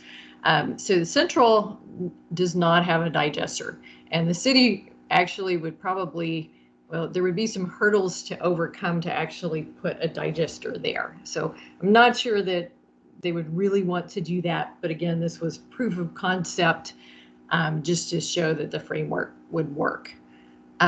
Their South Side facility already has existing digesters. So we looked at 2 different scenarios. The first one having digesters just at South Side. So we would use all the existing capacity, and then we would also add a new 5.6 million gallon digester. So in this study, there would not be existing capacity to digest all the food and yard waste we were looking at. So we would need to add capacity. The second scenario, we would have 2 digester locations, both at Central and at South Side. So we would add the same kind of digester, the same size digester, but we would put it at Central instead of at South Side. And then we would use the existing capacity at South Side. All right, so when the optimization extension looked at this, this was the output. So 1 location versus 2 locations. This is the digester capital and operating cost. And the units here are millions of dollars. And you see that the numbers are pretty similar, right? Because we're adding the same size digester at both locations. There's a little bit of cost savings using 1 location.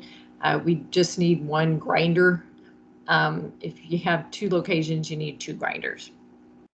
But if you look at the transportation cost, there's huge savings of having the 2 locations. This was a 50-year time frame, so we're looking at a really long time frame. But the 2 locations ends up being much more economical due to the transport. This scenario was optimistic case study. We optimistically assumed we would digest 33% of Dallas food waste. So we were leaving the rest of it for feeding hungry people. So to dovetail with the presentation this morning, if you saw that one, EPA, Environmental Protection Agency, has a food recovery hierarchy, and feeding hungry people is higher in priority than using food waste for energy. So we assumed we'd reuse 2/3 of it and then recover the energy from 1/3. So for this scenario with the 2 digester locations, we got out from the basic tool the volume of biogas that would be generated. And we assumed we were going to generate electricity in this case study. So you get the amount of electricity generated, the miles that vehicles could travel. We assumed that we were going to electrify garbage trucks. So this is the number of miles the trucks could travel per year, number of garbage trucks that could operate continuously on the electricity, and then the emission reductions per year. So the landfilling is considered as the baseline. So the net benefit of sending the food and yard waste to the digester versus the landfill ended up being $28 billion over 50 years. That was primarily driven again by transport costs because the landfill is farther away than the digesters. But there were also some significant financial benefits in terms of landfill space and diesel fuel savings. So our ongoing work, we're automating the GIS inputs so that the tool can be used by cities and regions around the United States. That's our hope. And they wouldn't have to go through a manual input process for the GIS waste inputs. That is going to be automated. And we're adding other waste to the tool. So fat, soils, and grease, manure, and crop residuals. We're also adding farm digesters as potential existing digester infrastructure that can be considered. And finally, we're adding non-vehicle end uses of biogas. So pipeline, renewable natural gas, and electricity generation. So conclusions, the UTA students developed a tool that hopefully will be useful to cities in providing information about cost, reduced pollutant emissions, and fuel produced from anaerobic digestion, and selecting optimal digesters. So we'd like to acknowledge the CTED and U.S. Department of Transportation for funding.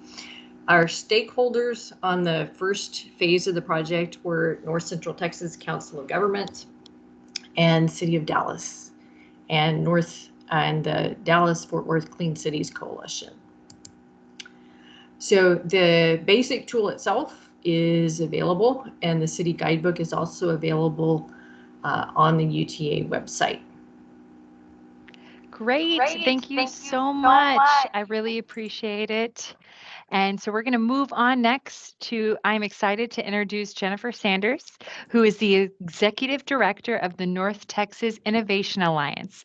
This organization is focused on creating the most connected, smart, resilient region in the country. Jen will be discussing how to close the digital gap using innovative approaches and by learning from other regions. Take it away, Jen.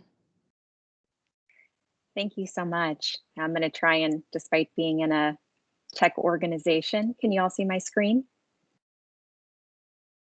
Yes, we can. Yes. Okay, good. Let me see if I can make this work. Perfect.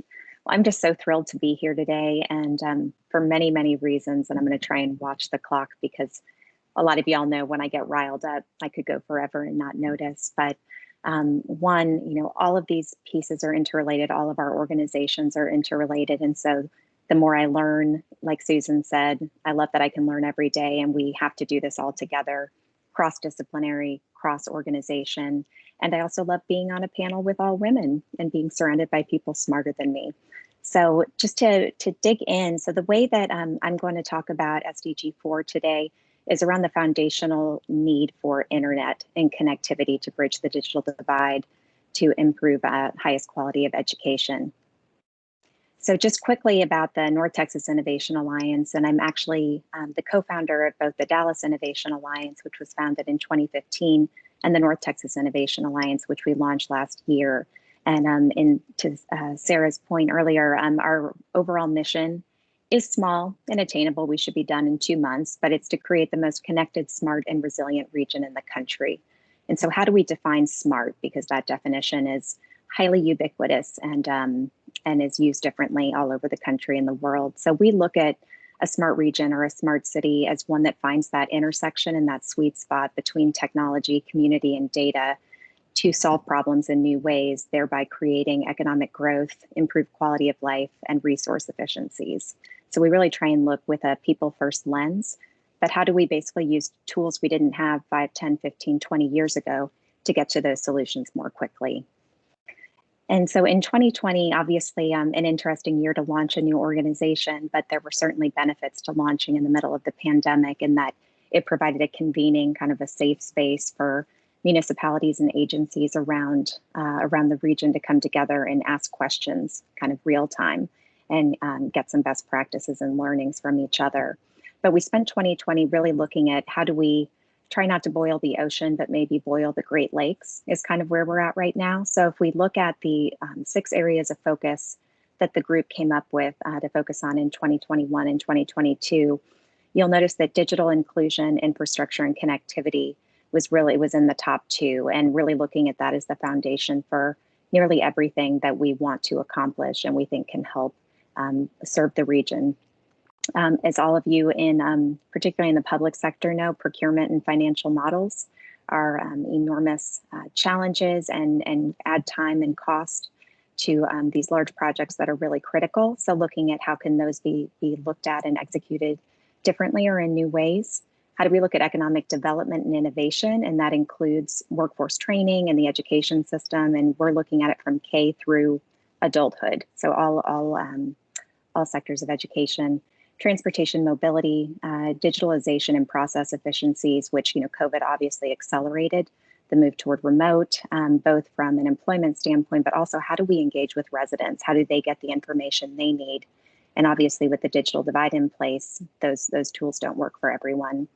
And then obviously resiliency and sustainability on many levels has always been a focus. Certainly things like the storm last month, put that into even brighter focus.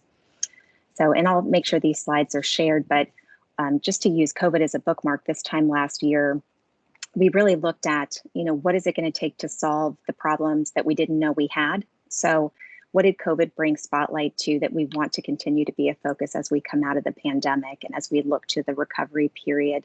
So there's some short, mid, and long-term goals and things that were flagged.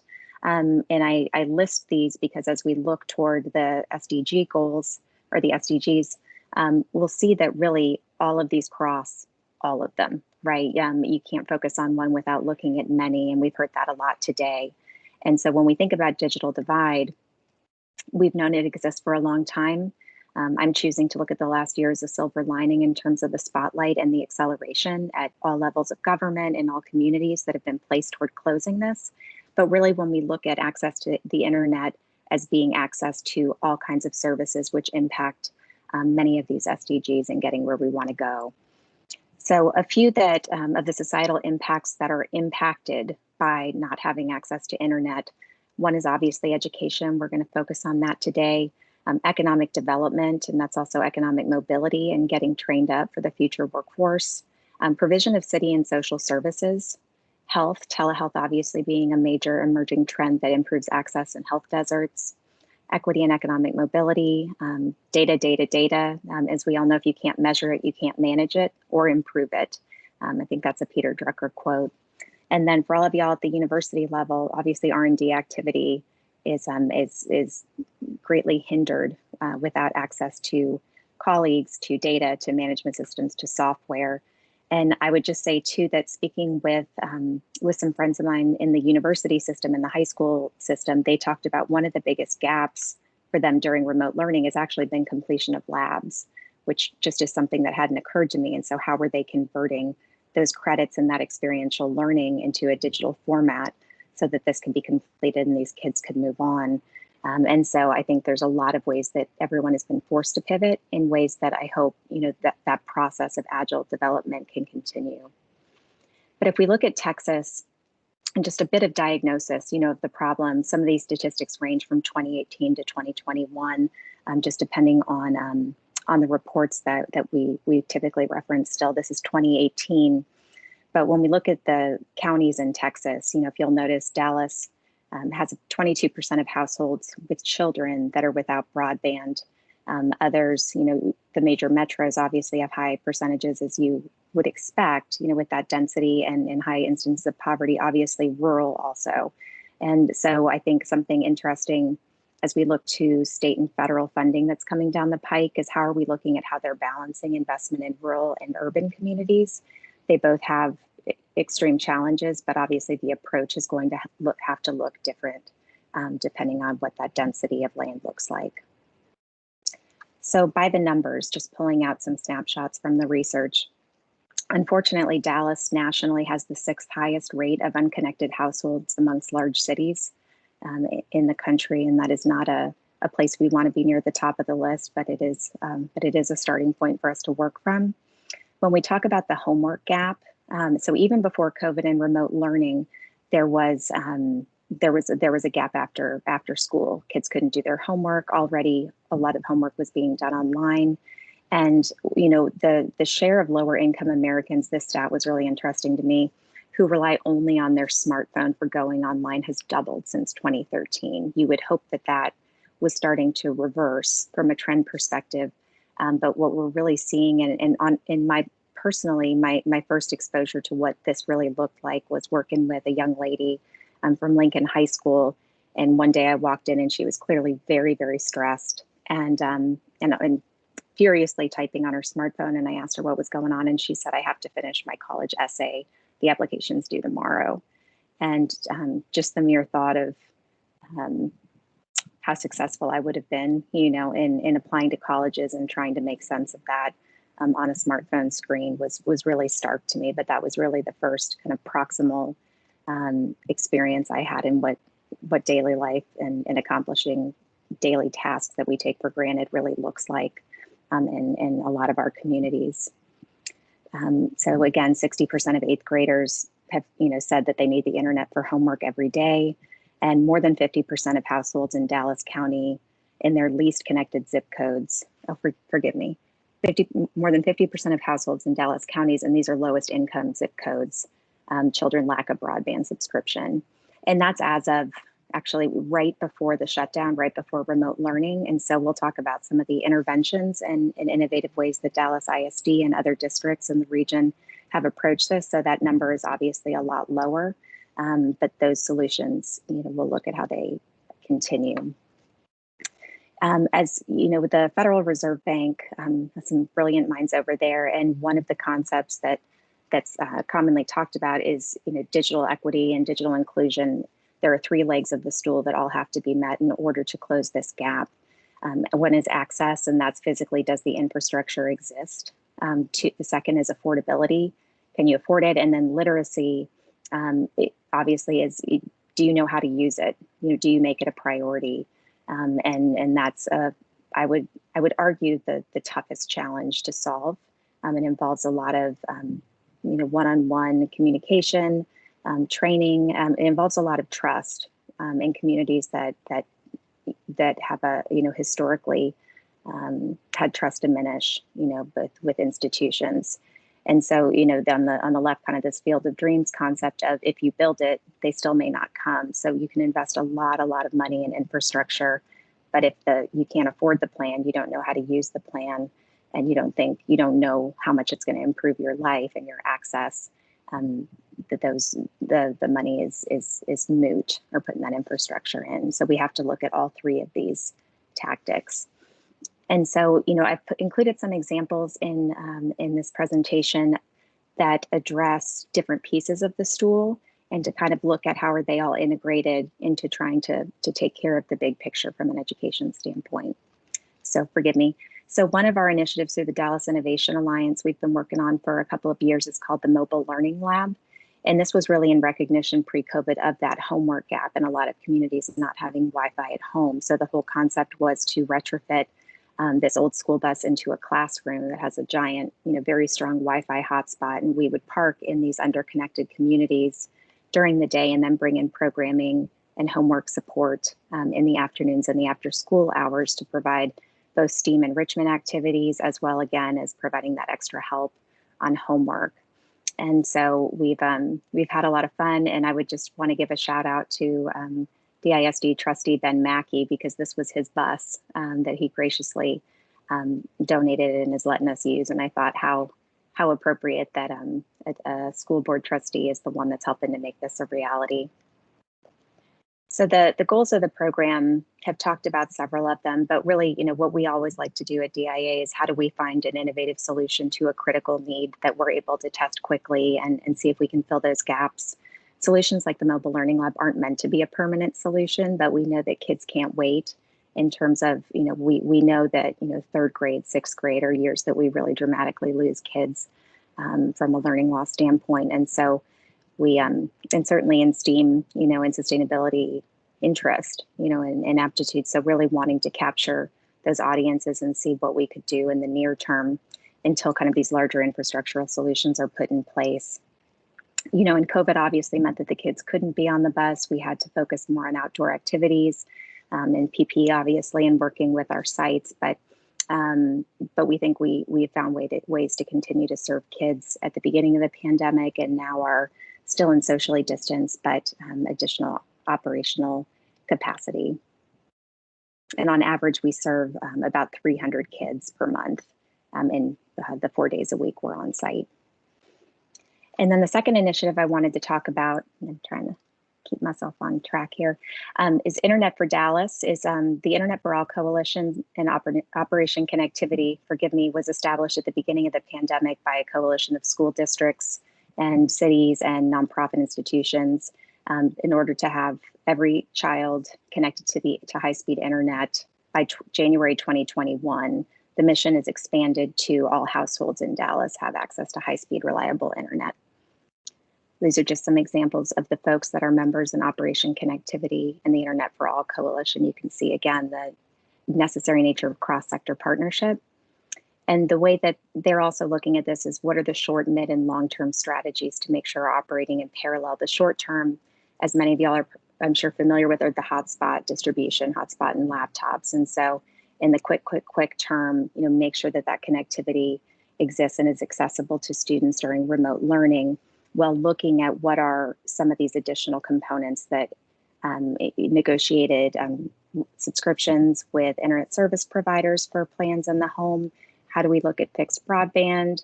How do we look at new infrastructure to fill some of these gaps? So all of these are in play and kind of in planning simultaneously, which is so important to continue the momentum and really, obviously, requires, all entities to work in lockstep. And so something that really has impressed me, in going through and being part of this Internet for All Coalition is the ways that entities have been able to work together formally and quickly. So Dallas ISD and the City of Dallas are a great example of this, in working through different initiatives in complementary ways, really making sure that solutions that were put in place served gaps, but weren't solving for the same gaps. And so investment was really done wisely and looking at different ways and different types of networks and solutions that could help solve for this problem. Lots of hotspot loaner programs, public Wi-Fi networks that were stood up in new ways. And then, and so you can see here, these are, I think, 10 of the initial demonstration project sites. And actually the City of Dallas has 10 more that are deployed throughout some of these least connected zip codes as well. So really looking at how do we knit together all of the network options and make sure that access is available to all that need it. The way that Dallas ISD approached this is building their own, it's called private LTE network, which is basically a private cellular network. And so by using their existing fiber that they own, they basically put a tower on different different high schools that are scattered throughout, and then beaming the signal up to a 3-mile radius where each DISD student's household would have a direct connection to this high-speed, protected and secured internet connection within that feeder pattern. And so right now, those are 2 of the 5, I believe, are operational. And so gathering lots of data on that, but that's one of the innovative ways that several cities and school districts across the country are utilizing.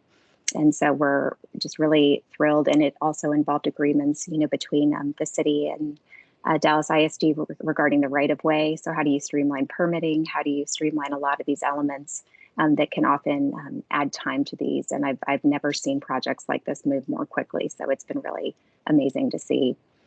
So at the state level, there's a lot of different funding options, obviously, from federal to state and otherwise. Some are very focused on basically subsidizing broadband subscriptions, which is amazing and critical, but obviously those end at some point. So how do we then bridge through this digital literacy and really elevating from an education and economic mobility standpoint to be able to have them be able to afford those plans? The goal is always to cycle out of that. The Texas Metropolitan Blueprint was put together by Rice, UT Austin, and SMU to really provide a plan to take to the legislature to look at the needs of urban communities in addition to the state as a whole. So really what's most critical for where 90% of the population lives in the state of Texas. There's lots of bills in the legislature right now about broadband. Some is creating a statewide broadband office, which is really critical. And Texas is one of the last states to adopt, but we get to learn a lot from others because of that. When we talk about the literacy piece, one of the programs I think is really incredible is called Digital Navigators. Dallas has this and a lot of cities around, but basically it invests in local community-based organizations and universities and high schools in a lot of cases to pay them and train them to go out into their community and be a resource on how to get connected, why to get connected, how to access the plans you need, but really provide that on-the-ground education and support to be able to take advantage of the resources available. Just quickly, San Jose, these are some statistics on a lot of the integrated initiatives that they did in response to COVID-19. You'd be hard-pressed to find a city that has not undertaken initiatives prompted by COVID, but digital inclusion has been a focus for quite a while. And then Virginia has a really aggressive, and I'm not sure if Garrick is still on the line, but I went to UVA, so I have a soft spot for Virginia. But their goal is for universal broadband access by 2028, and investment has been put behind it. They have a strategic report a strategic plan that they update annually, and then work from that, and have made some really great progress. But 2028 is really ambitious, and I look forward to continue watching that. And then finally, Bill Nye the Science Guy had it right when he said, everyone you will ever meet knows something you don't. So I just always enjoyed learning from all of you, and I hope I haven't talked for an hour. So really appreciate it. And thank you for the opportunity, and look forward to your questions later. Thank you so much, Jen. Great job. Thank you. Thank you. So exciting, all the wonderful ideas. Lastly, we are going to be joined by Lori Dela Cruz Lewis, who serves as the Sustainability Education Coordinator for Dallas College. Lori would like to discuss the involvement of the public in scientific research. Whether we're talking about community-driven research or global investigations, there are a ton of opportunities in this area. And so I'm excited to learn more about all of these citizen science and engagement and how we can contribute to the design of all these different types of citizen science projects. So please take it away, Lori, and share all of your knowledge.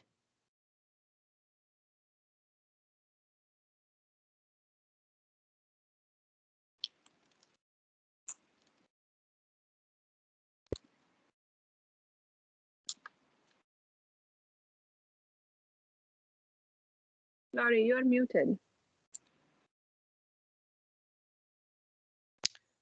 Lori, there should be there's the microphone icon.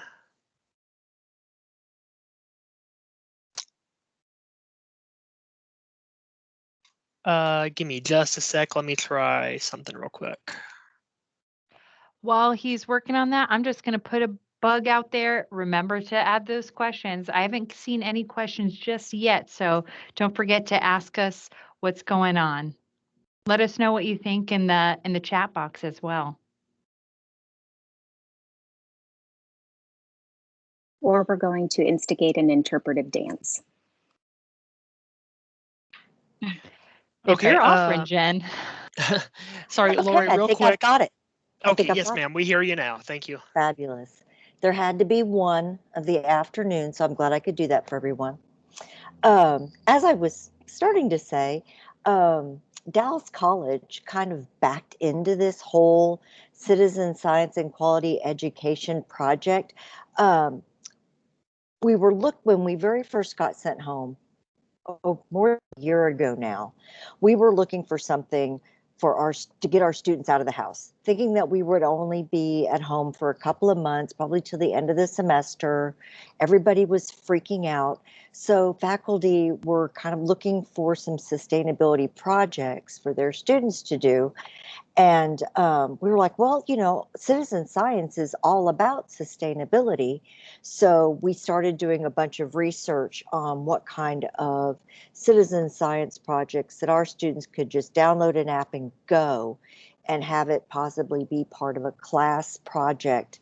And after that, it really took on a life of its own. What started out as hey, can you help us out? Our students really need to just get out of the house for an hour or so a week or every few days, really turned into this enormous project. And I'm really glad it did, because we're having so much fun with it. But went out, started looking for all kinds of different citizen science apps, and found ones where you could measure clouds, just take pictures of clouds, or take pictures of trees or mosquitoes or bees, just all kinds of different things that you're going to see when you're outside all the time. But it allows students to really develop an appreciation for these things and probably pay attention to them maybe for the very first time. So, how often does a student, walking to middle school pay attention to the bees in the yard where they have a pollinator garden? Probably not very often, unless they're allergic to bees.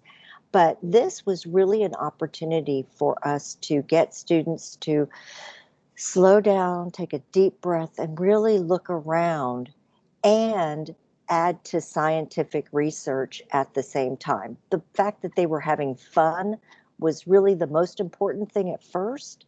But then as we started looking into it more and more, we discovered that they really are adding to global research that is happening all over the planet.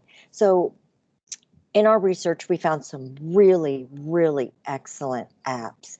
Ones done by NASA and by NOAA and National Geographic and the U.S. Geological Survey. So I have a much longer presentation with a whole lot more, but did a shortened version. And this is a web page that I built this in. It's something called a story map. So I'm going to share this document with you in the chat, and then you can go through and you can click on things and explore and have a wonderful time playing with this document. So this is just going to be a really brief overview. So what we discovered was that, like I said, this is really pretty serious stuff. This is actual research that all of these fun apps and that data is going into. So I found the 10 principles of citizen science, and I have a link down here where you can read the actual document. But what really stood out to me were two things. First of all, that most times the data that is being input through all of these apps is also publicly available. And I do have some links to some publicly available data. There's only one I found that's not, and I'll tell you why when we get there. So it is typically in an open access format. So even if you're just a parent and your kid is getting more and more interested in this, you can actually download some of this data and learn even more from the same exact data that the scientists are using. And second of all, it is very, very rigorous. There's that thought that, oh, it's just citizen science. It doesn't really mean anything. It's just a bunch of people playing on an app. But it really is very, very rigorous data collection. So, and analysis methods. So I highly recommend getting involved, not just because it's fun, but also because you're really contributing to scientific research. So, so we started out, let's get students outside. And then we started looking at the fact that we could map some of this data. We have a license with ArcGIS, which is an Esri product. And we discovered that we could start, and when we get hold of this data, and we could map it, and students could learn even more about it. And then faculty were like, hey, you know, what can we do with this? So I developed a how to create your own citizen science project. And that's at the end of the story map. I have a link to that. You're welcome to use all of those tools. And then we come to realize that there's a lot of data that's missing. And we discovered this through a website called SDG Tracker. It's sdg-tracker.org. And so we started doing more and more research into it. And there's a couple of papers, some research that's been done on this and how citizen science can contribute to the research behind the Sustainable Development Goals. So one paper that I read listed 4 different SDGs that citizen science could be used to gather data for. So the life on land, sustainable cities and communities, good health and well-being, clean water and sanitation, all of those made sense. And I was like, yeah, okay. You know, those I get those. But then another paper said, yeah, okay, those are great, but here's 3 more. And I was like, yeah, you know, and it comes down to all of them.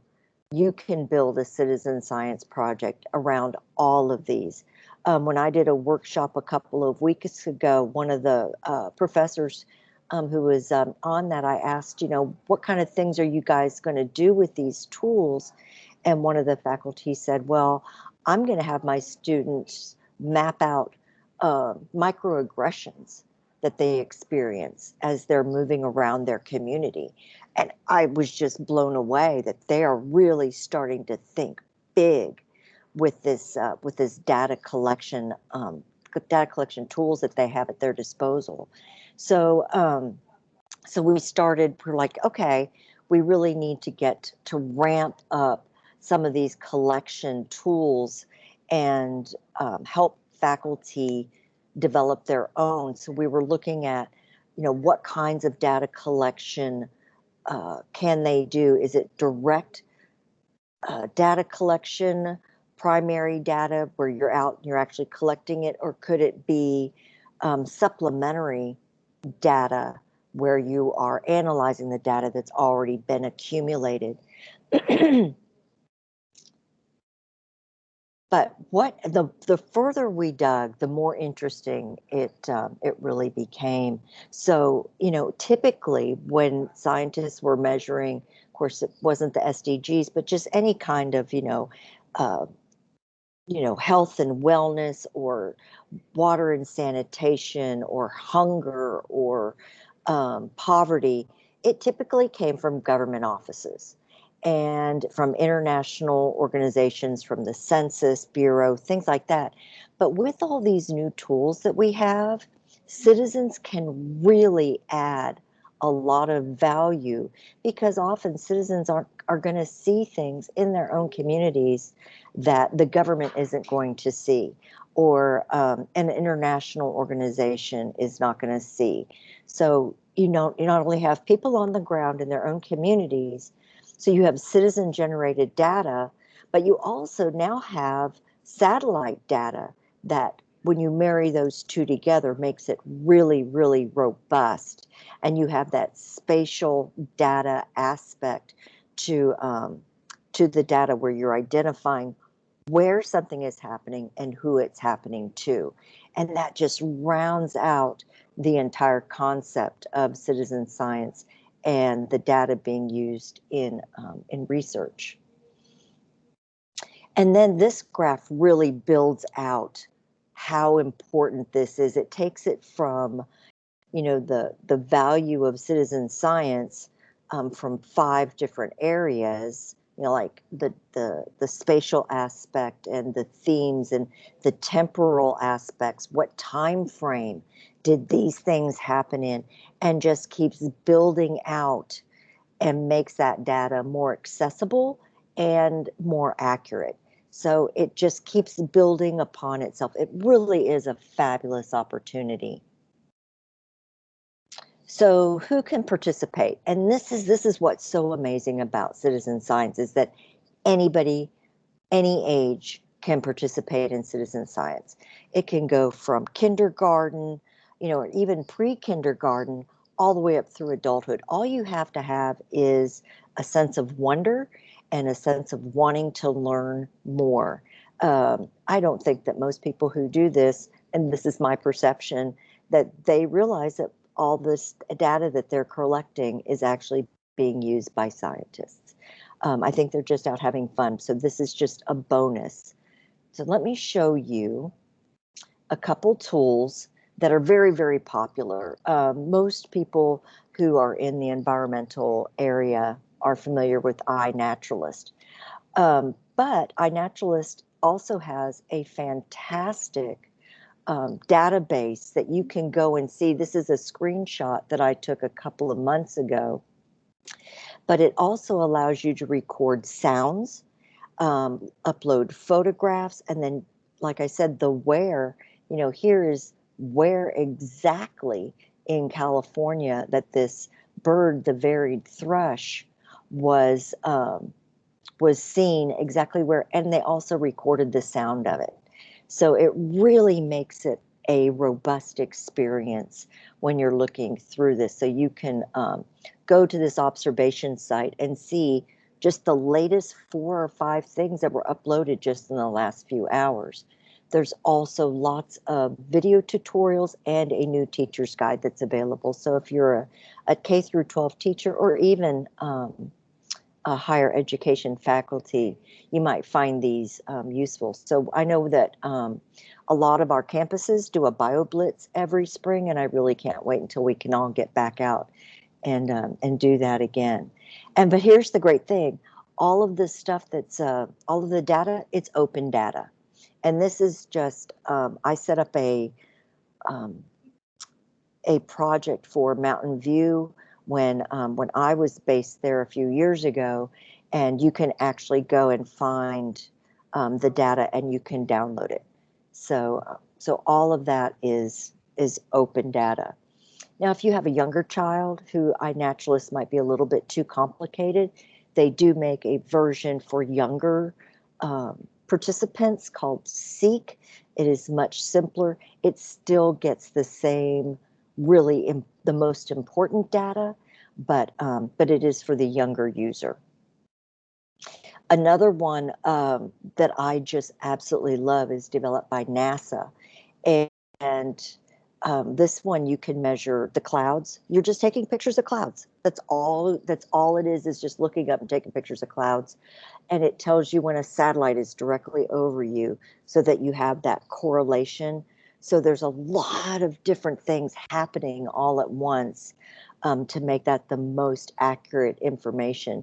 You can do land cover, whether it's trees, buildings, sheds, urban forests, streams, whatever you're seeing, you can add to that data collection. The height of trees and mosquito habitat manager. So you can go here and see all of the how all of these apps work and what you're contributing to.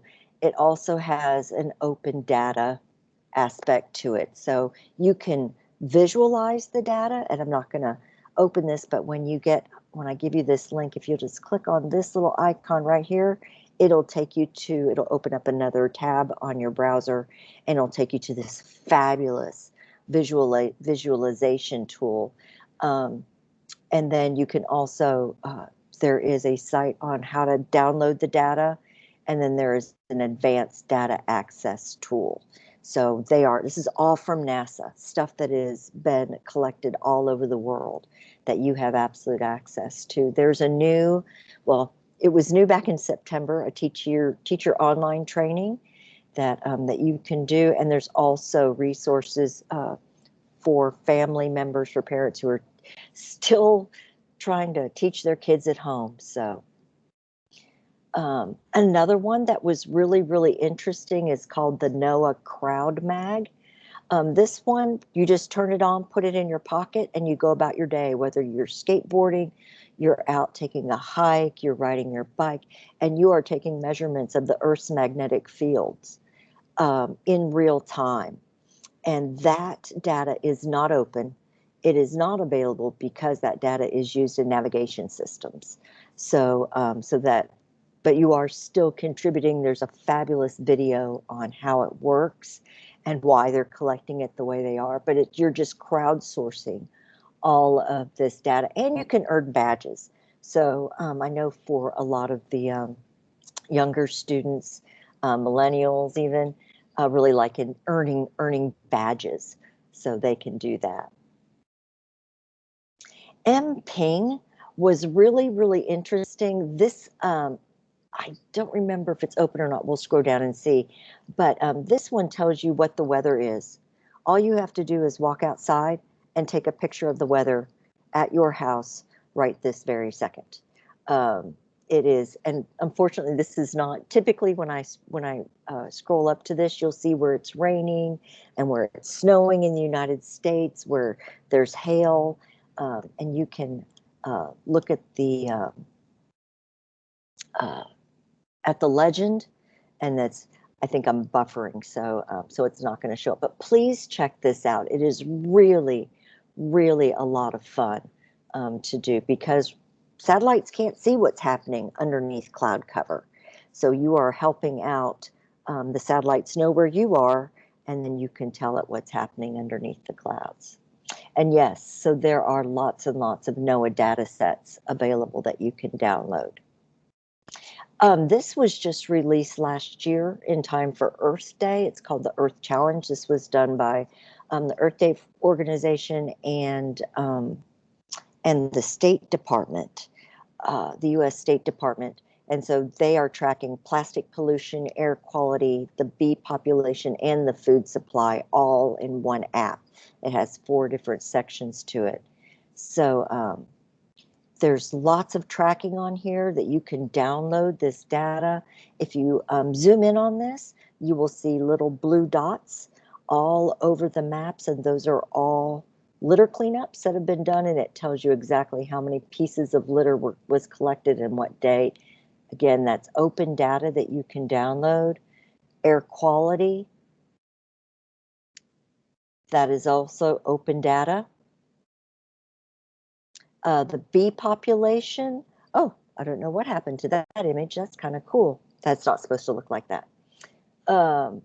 There is a dashboard that may or may not come up, since there it is.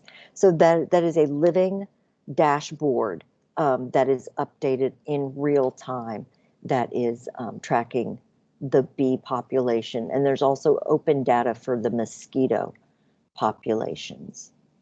There's also a debris tracker, and you can also search for that open data. You can download that by organization, who did the cleanup, what kind of material was collected, and or the date range.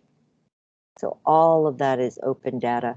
There's also open data you can contribute to light pollution by looking at constellations at night. So if you go to this website, it'll give you which constellations to look for in the Northern Hemisphere and the Southern Hemisphere during certain months of the year. And all of that data is also available to download.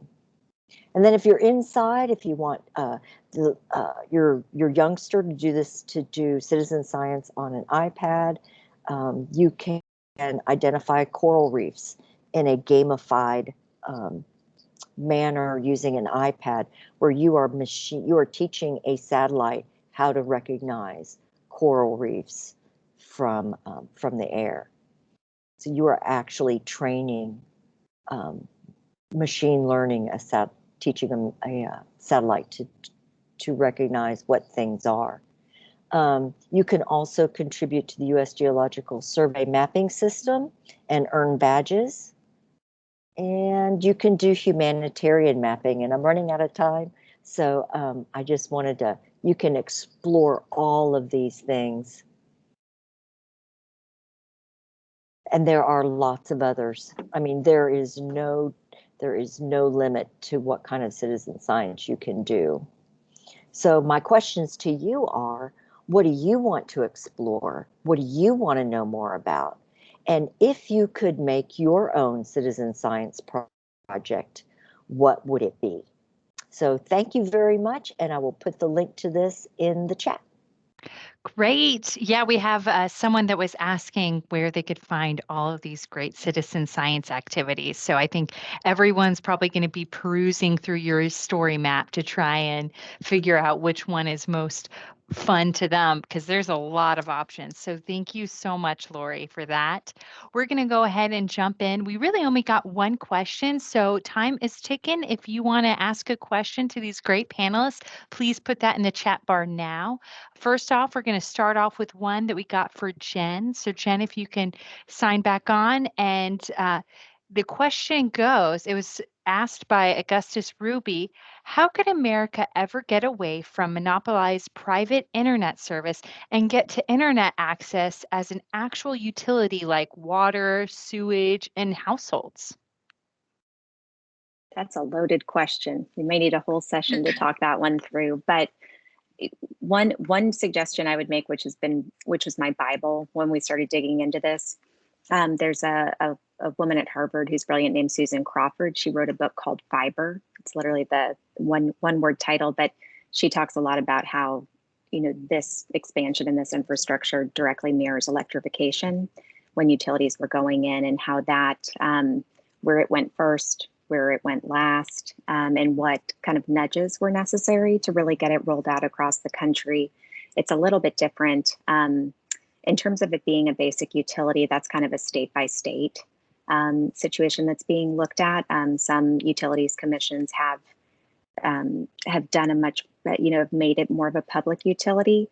When you look at investor owned and public, there's a lot of legislation involved in that. But what I will say is that the balance in the way that this is being approached by who owns the infrastructure. So basically, is the city going to put in permanent infrastructure? Is the district going to put it in? Do they want to own it? Do they want to operate it? How does it get provided? And so there's a lot of it, I think, from other cities we've talked to that have rolled out a lot of public Wi-Fi networks or put in that infrastructure. The problem is financial sustainability, because if it's being provided without subscriptions coming back, obviously, where's that revenue coming from to offset? Definitely. And in a lot of states, I guess the last thing I'll say, because we could go on for it, but that balance between how, working with the private sector, and is there, something that we talk a lot about is if there is a market gap to going into certain communities, what is it? And then how do we find, an incentive structure? Could federal funding be utilized to close that gap so that that infrastructure gets put in quickly? It's where municipalities have the ability to be the provider in terms of, are they a Spectrum or are they an AT&T, and they physically sign up residents. In some cases, the service can be provided, but not the enterprise aspect of it. Definitely. So it's a roundabout way to say it's super complicated, but I really do recommend the book Fiber. So yeah, that's a great suggestion. Yeah, and it seems like that's still a very fresh concept at this point, that there's still more questions than there are answers. Can you think of any examples of communities that have where the municipality has kind of offered it as a public utility? I know it's been brought up in Denton. And I think there are some cities where they are currently providing that to some communities. So the one in Texas that gets referenced the most frequently is Mount Bellevue, which is, I believe, outside of Houston. And they own it, they operate it, they offer $10 a month subscriptions to provide that coverage. It's obviously a lot smaller, but they've got a model worked out that's worth looking into. That's the first one in Texas that comes to mind. Thanks for that example, and thanks for all of that information. We've got a little bit more time. I'm looking to see if I've got any new questions. We'll go ahead and jump right into our next question. I'm actually going to shoot this one over to Sue. Sue, you mentioned that your CCAP, it was able to receive unanimous support from the council and the mayor. Can you talk a little bit about how you were able to successfully rally so much support, both at the community and the political level? Lots and lots and lots of meetings and phone calls with lots and lots and lots of people, both pro and not so much. I think we had something like 6,000 different suggestions from the public. I think we were at around 2,000 meetings with different groups. Wow. But it was just a whole lot of one-on-one meeting with people, trying to understand what their needs were, trying to make sure that they understood those needs were in the plan. But there were a lot of, the other thing, I'll backtrack a little bit. The other thing that I think was really helpful is we had a really robust stakeholder group that we used to develop the plan. We had business folks, we had university folks. Magna was actually one of our stakeholders. We had neighborhood advocates, we had environmental advocates, all in one big happy room. So they all had to talk to each other. And I think that was really helpful because then it didn't turn into a we versus them and they're off in a room coming up with wild stuff with the environmentalists. No, we were all in one happy room. And so I think that was really helpful because it helped to build some trust. But it was based on a lot of meetings and a lot of conversations. And I think those were really the key to making it a Dallas plan and not a copy of New York or San Francisco or even Austin. It isn't, it's a Dallas plan. And the key to that acceptance was, I think, in making sure people understood that they had been heard. Great. Thank you so much for that. Next, I'm going to bring Dr. Sattler back. I wanted to know, are there any cities in the Metroplex that are currently thinking of digester food waste at their wastewater treatment facilities? Actually, there's a project going on that's led by North Central Texas Council of Government. So if you were in the noontime meeting with Tamara Cook and her folks over there, they're leading a project that's sponsored by U.S. Environmental Protection Agency, where the region is going to be looking at potential for digesters all across Dallas-Fort Worth Metroplex. Great, great. All right, I'm going to give one final question over to Lori. Can you talk a little bit more about how to build your very own citizen engagement project? So what is a tool that you would recommend for maybe an educator or someone trying to engage and educate their residents? So we are lucky to have a license for ArcGIS, which is a whole suite of software, of GIS software, geographical information systems. And actually, it is available for free to every single K through 12 school in the world. Oh, wow. All you have to do is ask, and they will set you up with like 30 tools. It is amazing. So if you look at one of the very last links that I provide is to my how to create your own citizen science project. It takes you through the different softwares that we use, create your own create your own survey, map out your data, put it into put it into a dashboard, and then put it into a story map and build a story around it. So a narrative. So all of those tools are really, really excellent because it's great to collect the data, but then you want to share it. And so these tools also allow you to do that and build a story around the data you collected. Great. Well, thank you guys so much. That is so helpful. I hope everyone that attended this presentation enjoyed and got to take away at least one thing.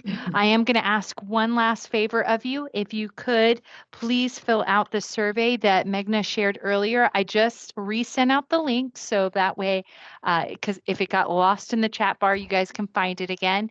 But anyways, thank you guys so much. And let's hang on. We've got another presentation coming right up. Thank you so much. Thank you, Sarah. And thank you everyone for the presentation. Yes, we'll take a 30-minute break. And then at 4 o'clock, we have a presentation by Ariana from Dallas College on the youth network of the RCE. So stay tuned.